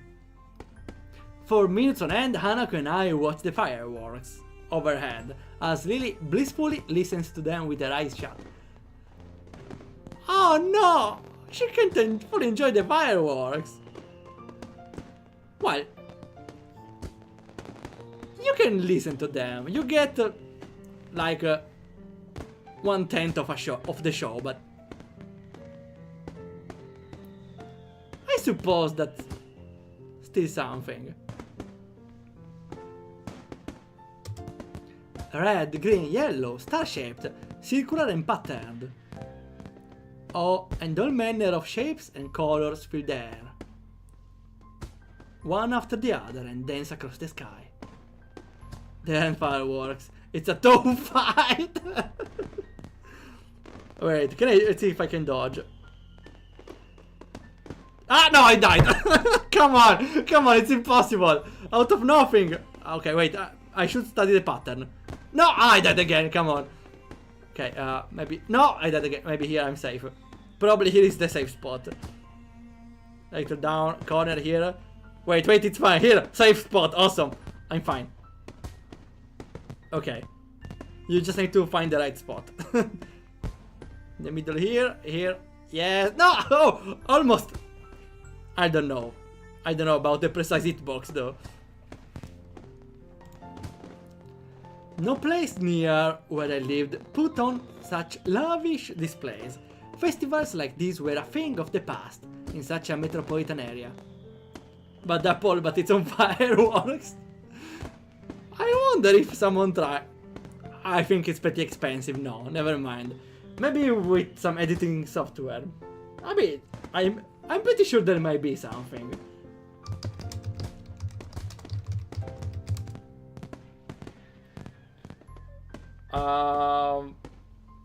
I don't know. Doesn't strike me as precise. I will check it later.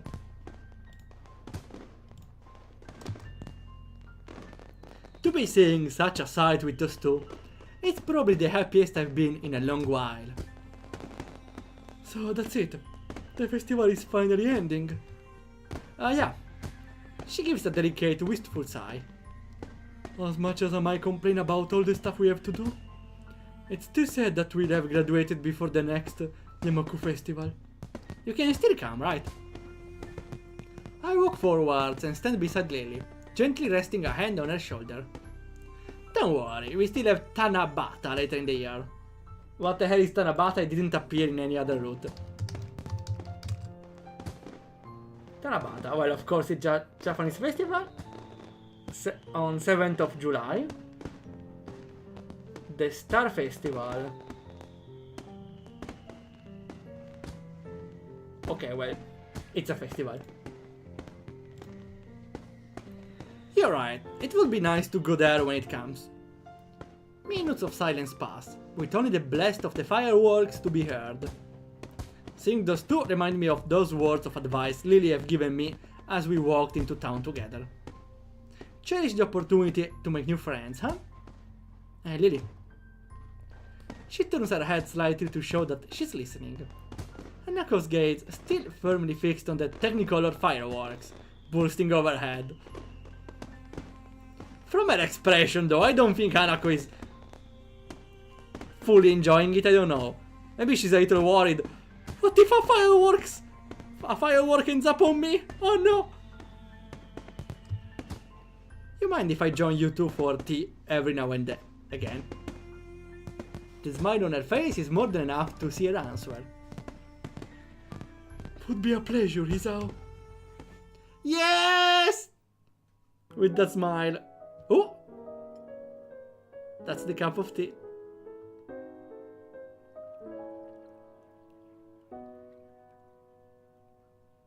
And the plane.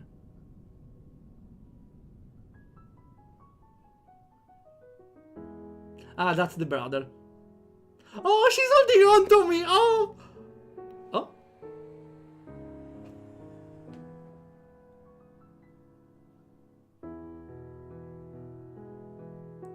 Oh. Or maybe she's just checking my face, I don't know.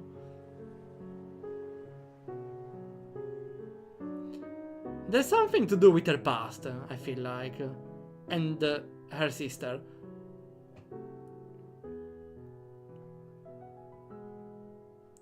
Past. Yeah, just what I was about to say.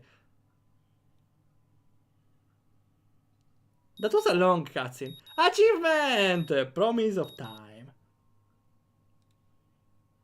A group who's afraid of fire and one that can see. Fireworks is perfect for them. Yeah, maybe Isao didn't really consider that.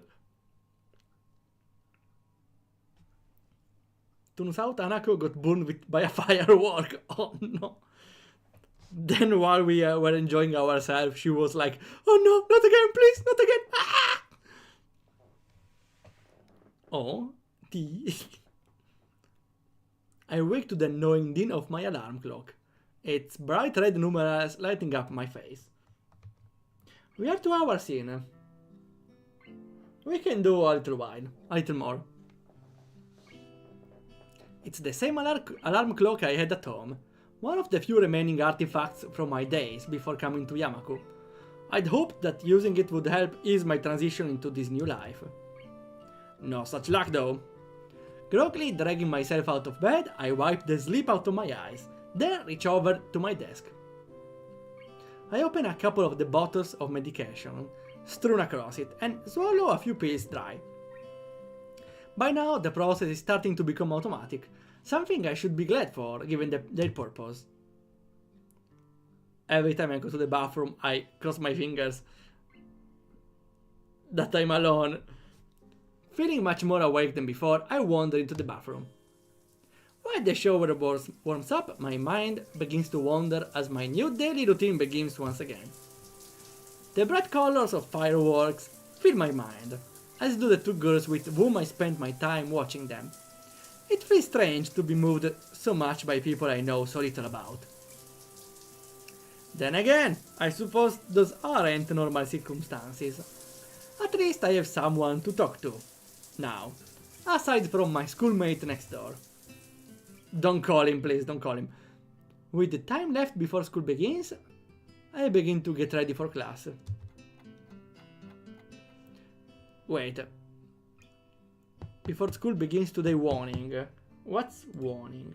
Maybe I already got it, let's see. Yes. A descending.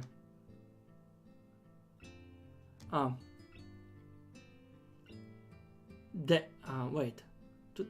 Begins today, warning.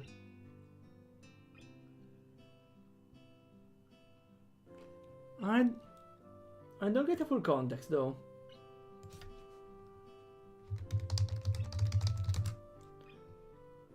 Warning is again descend, become smaller, decrease. With the time left before school begins today, warning. Today's warning maybe? No. I don't know. Doesn't really matter. Walking through the door into the classroom, I notice that I'm still somewhat early. I see about 5 or 6 students milling around, most of them looking as if they'd rather be still in bed. Me too. It's a time like this that I appreciate being a morning person. That said, 2 students in particular seem just as perky as always. You don't need to mention them, I know who they are, I know. Hi Shizune, hi Misha. Of course. I suddenly realized that my greeting would be lost on the former, so I quickly follow it with a wave. She doesn't seem overly bothered. Or interested for that matter. Hello Ichan, are you feeling well? I can only assume her greeting comes from Shizune. It's hard to tell if she's speaking as herself or Shizune sometimes. Better than most everyone else, I guess. You two seem bright and chipper. Misha signs this back to Shizune as I say it, elicting a somewhat terse answer. We have 2 terms here. To elict. Elict is evoke or draw out, usually a reaction, answer, fact from someone. Okay, so to gain, to get an answer. And terse, sparing the use of words, abrupt. What do you mean? Brusque, abrupt, okay. Nice, we got a double combo here. Double word. If a sharp and rapid arm movement are any indication. Considering that those 2 made such a big deal out of the festival preparations, I probably should have chosen my words more carefully. Since you're a new student, we've been cutting you some slack. Please don't expect this kind of task dodging to be allowed in the future. Misha looks as if she's about to add her own comment, but quickly goes back to interpreting as Shizune continues. Unabated. Again, unabated. Not stopping, maybe? Without stopping, yes. The screenshot, sure, okay. While your contribution to Class 3-2 stall is appreciated... Oh, word sure got around quickly. That or those 2 have their fingers on the pulse of the school? Probably the latter. We would prefer your effort to be focused on the task at hand, namely your own class. As much as I hate to admit it, they have a point. Before I can respond though, Shizune adds something more, which draws a smile from Misha. Did you enjoy the festival then? Lecture is over, I guess. Yeah, it was good. Did you two enjoy it? Shizune gives a short nod as Misha grins and bounces up, her head up and down. The contrast, side by side, is amusing. Can I change class? I think it's a good... There's a problem though, We have Kenji in the other class. Honestly, I'm conflicted. I think I will stay in this class because we can meet Lilia in other ways. But I'm not staying in the same class with Kenji, okay? Even worse, if I'm in the class with Lily, I'm there because I want to stay more time with Lily. But if I stay more time with Lily, with Kenji around, I will never hear the end of it. Never. Maybe it's for the best. Out of the corner of my eye, I notice more students starting to trickle into the classroom. A quick glance at my watch confirms that they are a few minutes late. I look over to Hanako's seat and realize that she's already there, and contentedly reading a book. Makes me wonder just how long she's been there without me noticing. She's super stealth. With heavy footprints coming up the hallway, signaling Mutu's arrival, our idle talking comes to an end, and I take my seat next to Misha. As the door slides open, he strides through with a ponderous gait. His posture is even worse than usual, and his eyes are barely staying open. I guess my keep to Lily and Hanako about the stuff was misplaced. The keep? Keep, a witty remark. I don't remember what they said before about them though.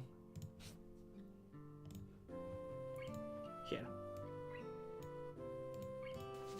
Everyone opens their book as he reaches his desk, and the first class of the new week begins. Boring. I rub my eyes as the lunch bell rings out, glad for the temporary reprieve from work.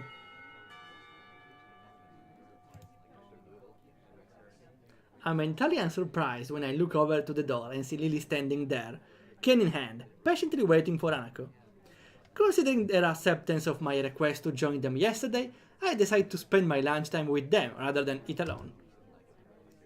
Hanako moves surprisingly fast to meet her companion, and the two enter the hallway before I can catch up.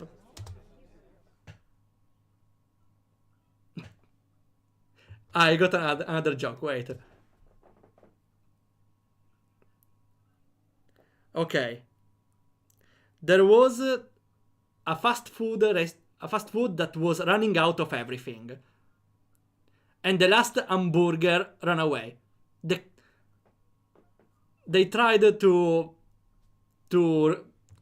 chase on the burger, but they didn't catch up. They didn't catch up. Okay.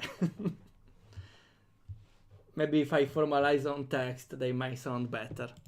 Maybe, just maybe. I never saw her from behind. Kinda. Unsubscribe. Come on, that was the potential to be slightly clever. Almost. Lily's head turns slightly, registering the sound of footsteps behind her. As Hanako notices and follows her lead, she almost jumps in surprise. Hisao? Oh, hello, Hisao. Oh, next time we might go for Hanako. Actually, no, I might want Misha, but for now, let's focus on Lily. Hi, sorry if I startled you. Lily turns to greet me, helped in her orientation by Hanako. Good afternoon, Hisao. Are you joining us? If it's no trouble, there's not much else to do, really. Lily gives a small nod, as if to silently brush away any idea that would be troubling in the least. We descend one set of stairs and walk down the hallway to the usual room. Our pace is somewhat quicker than usual thanks to Lily using Hanako for direction, rather than her cane and the railing. As expected, it's deserted. The sounds of other clubs can only barely be heard as sunlight streams into the room from outside. Looking around the room, I notice a couple of empty easels propped up against a wall. Wait, the easels are the one to paint, right? I don't think they were there before. That club must use this room as extra storage. Okay, yeah, they are. Should I get the chess set out? Lily can play chess? Hanako's voice seems less tense when she's directly addressing Lily. Wait, did I think about this before? Maybe Hanako feels very confident while talking with Lily because Lily can't see. Lily can't see how messed up half of her face is. Maybe she's shy because she's very scared of everyone judging her from the marks on her face. She feels very unsettled, or I don't know, she doesn't feel right when someone talks to her knowing that they can see that half of her face is burned. That's why maybe she feels on the right spot with Lily.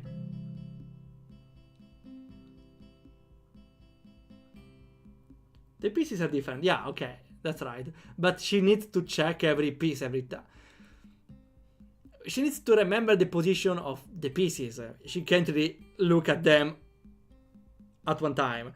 She can try to remember, and with the notation, I moved my horse from C4 to H7, I don't know. And she might try to imagine it, but that's some extra effort. A lot of extra effort for it. Because even if slowly, she can't have the full picture if she doesn't remember every single piece. If you tell me where every piece is one by one, I will forget at the end of the list.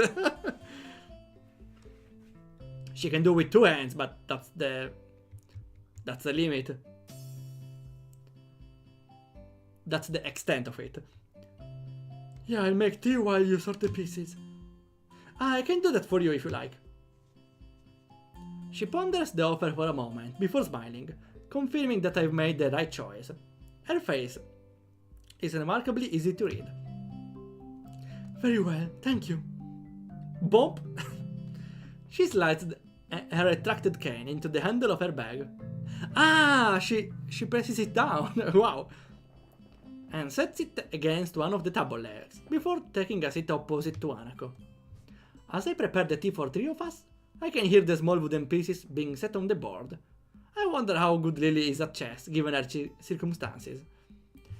By the time I place the steaming teacups on the table, Lily and Hanako have already moved their first pieces, as they nibble on sandwiches and rice balls from their respective bags. Here it is. I note that the chessboard they're using has holes in the middle of each square, and pegs on the bottom of the pieces, and holes, and has each dark square slightly raised. Ah, okay.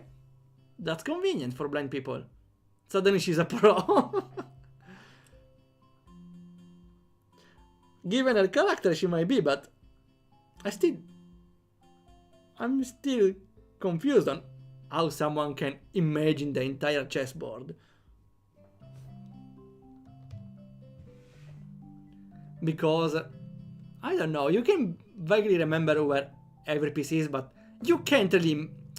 It takes a lot of effort to imagine, I don't know, opening spot, a diagonal spot, a horse attack. I don't know, it's just too much. Watching Lily's fingers skating over the board, tracing out the position of the pieces, makes me marvel a little at the simple ingenuity of the design. It must be specifically made for blind players.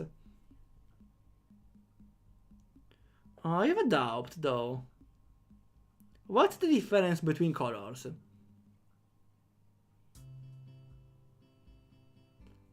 You can tell which piece is which, but you can't tell the color of a piece by the shape, right? I was trying to see if some piece is different, but they seem the same. Also, the second white horse is slightly turned on the right. Blindfolded speedrunners, easy. You can't speedrun chess blindfolded. That's more Amy thing. Amy would love speedrunning, right? In another universe, Amy would lose her legs, still wants to run and discovers speedrunning online and becomes a speedrunner. Here you go. Hanako gives a small nod as I put down the cup next to her side of the board. Lily's hand ventures sideways slightly, so I gently place the cup touching the tips of her fingers, a gesture she seems to appreciate. I finally take a seat and silently sip my tea as the two play. The contrast in their appearances while playing is interesting to watch. Hanako looks closely at the board, her face one of focused concentration. Lily, on the other hand, keeps her head level and maintains her calm neutrality. What would Amy speedrun though? Yeah, which game would Amy like?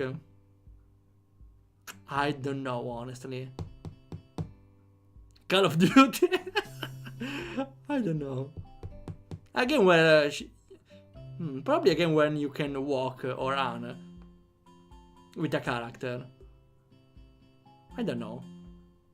Happy Wheels. She can play as a disabled person. Yeah. Katawa Shoujo. She will speedrun Katawa Shoujo. And she won't pose any question. Why am I in the game? Lily's gentle voice addresses both of us as she continues to play. How was class now that festival is over? I look to Hanako to see whether she will answer first, but see that she's doing the same. Not great. Half of the class seemed to be dozing off, including the teacher, not to mention a test on top of all that.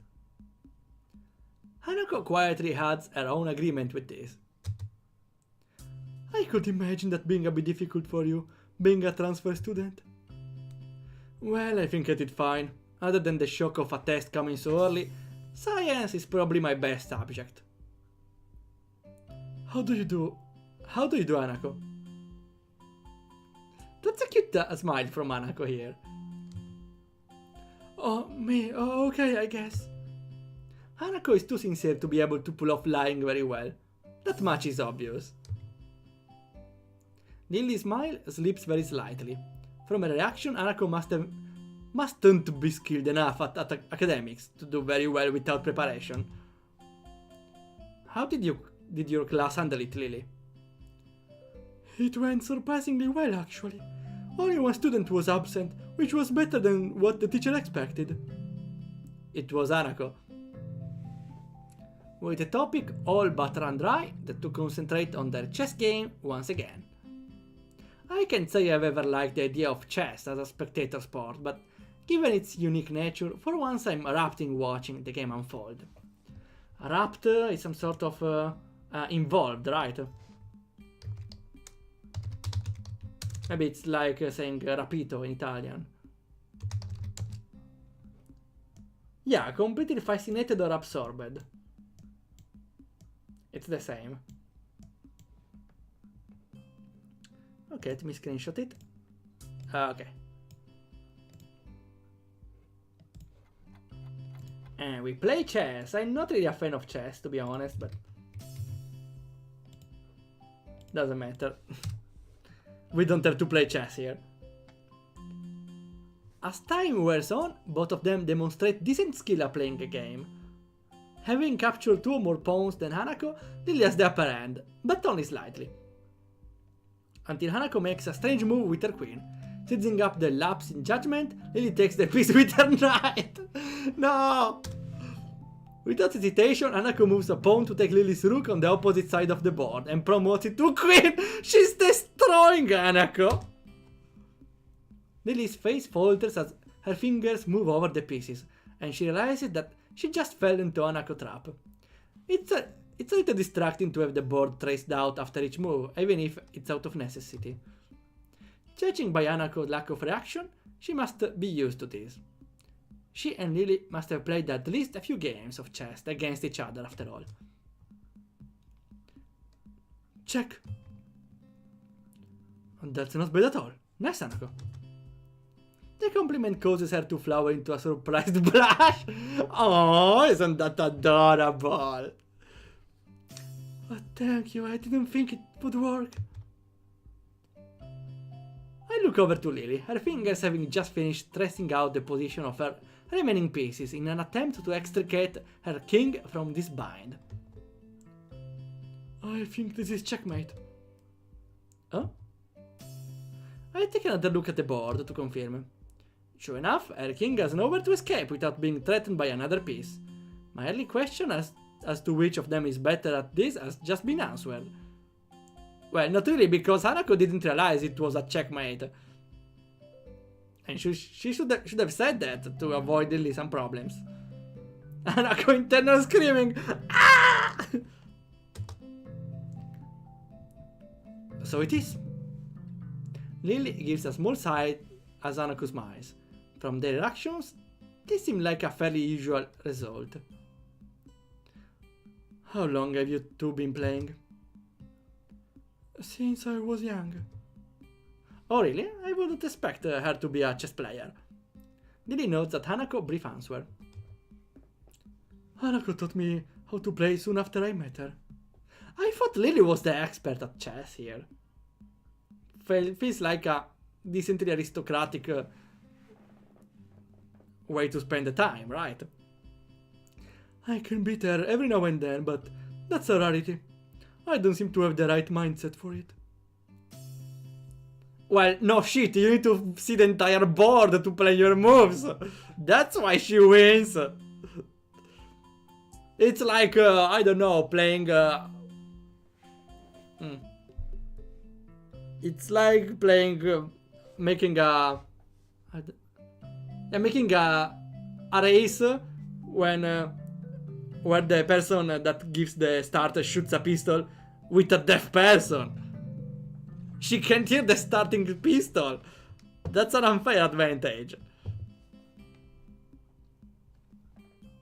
If Lily came to Yamaku at the start of high school and met Hanako when she moved to the dorms, that means she's only been playing for about 1 year.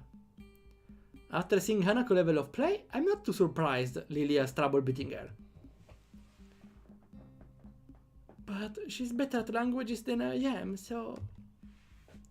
Lily gives an appreciative, if slightly amused, smile at Hanako's quick reversal of her compliment. That kinda came out of the blue though. That was kinda awkward. If you're smart enough, you can picture your board by just knowing which moves have been made. Yes, but it requires a lot of effort, and it's more easy to make a mistake, because you kinda confuse two pieces together or two positions, and you make a mistake. While if you see the entire board, you can't make that mistake, or usually you can't.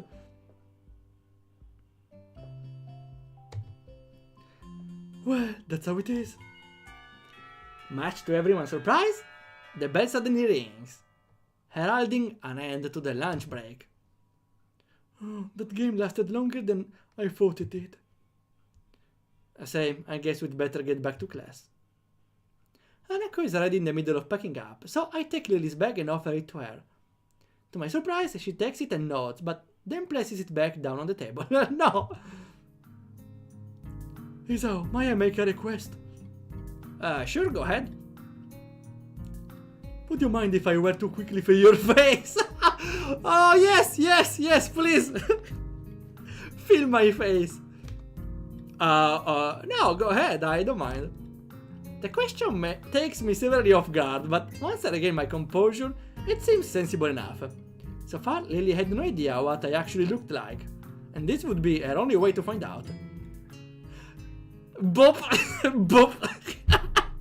Oh, that's so adorable. Bop! Bop! Wait. Here, let's get the full picture. Bop! Perfect. You know what else is a face? My face! Your face is a face. Lily raises her right hand, which I take in mine and guide to my face before letting go. The room is entirely silent as Lily's hand moves over and around my features, From my chin to my cheeks to everywhere else. In the face, I suppose. Oh no. I'm already thinking about the 18 plus scenes later. Like, I never knew how a male thing is. Can I check? No. Please remove it from your mind. And from Twitch at this point. I expected this to feel a lot more disquieting than it does. I suppose that's because the action is entirely a matter of practicality, being functionally no different to simply looking at someone's face. Her hand is soft, but what takes me by surprise is the length of her fingers, not to mention how sure even the slightest of her movements are. I have no doubt that her level of tactile feeling would be far beyond mine. I heard that the tactile feeling is extremely precise. You can see even like below a nanometer of texture. Her hand briefly runs once through my hair before retreating. I'm sure that every inch of my face has been committed to her memory. It's only now too that I realize Hanako has been silently watching the entire time. Hanako, what are you doing? Thank you for letting me do that, Isao. And if I may add, I think you're quite handsome. What? How can you tell? How can you tell? Thanks, Lily. I really appreciate it. Thanks. I appreciate it a lot, actually. Thanks, Lily. Already flirting. Lily is flirting. Isao, you better off not lose her, okay? Isao.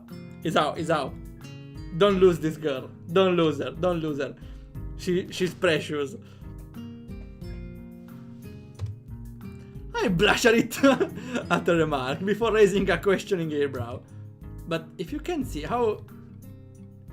Just because I can see it doesn't mean I don't have my own preferences. Isao! He's saying it in the clear! She's clearly stating it to you! Isao, get the signals! Isao! She's clearly saying she likes you. Understand the signals, okay, Isao? Don't you go for another chapter going like, oh, I wonder if she likes me. Yes, Isao! Yes! Isao, I swear if you don't understand this, I don't know. You're the best looking guy here, Isao. Well, in this room, yeah. Also, Isao is not that pixelated here though. We'd better go now. Hanako feels like the third wheel for a moment. Just for a moment though. Yeah, that's a good point. I guess we'll see you later then, Lily. Walking to the hallway back to the classroom, I noticed that Hanako seems quieter than before. Also more comfortable. Lily, her hand on Hanako's shoulder, seems to pick up on her assured pace as well, smiling as they walk. Well, Isao's the only guy in the room, unless Hanako is secretly a trap. If I could spend the rest of my time at Yamoku like this, I don't think it would be so bad. All that's needed for joy are small exchanges of happiness, after all. Unless Kenji is hiding in the locker, why would he? To spy on females! As I reach my desk and set my bag beside it, I realize something, or rather, my stomach does. I didn't eat anything. I was so busy with those two, I forgot to buy lunch. Next day? Yes! Okay. We are here 2 hours and a half. Which, by my standards, is not a lot, but 2 hours and a half of visual novel, I feel like it's the right amount. Also, perfect moment to stop. It's how it's called, the chapter? A pound sterling. I don't know what it means. Next time we are gonna check what it means, okay? If I remember. I won't. Okay. So, we are continuing next week, probably.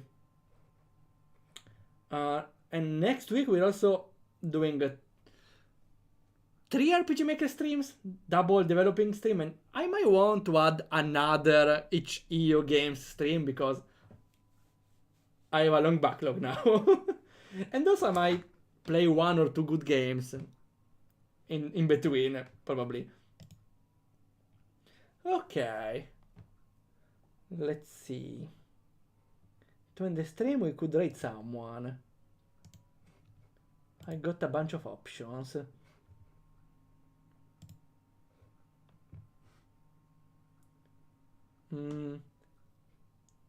Is this a black? I don't see anything on this stream. I don't know if it's running. Otherwise, no raid. Okay. Oh well, we can... there's pleasant percent. They're playing Stars in Time. Okay. I will keep on myself the dissing on Stars in Time. Let's raid them. Pass. If we have enough raid power. I don't think we have, actually. Let's see. Okay, and that's everything for today.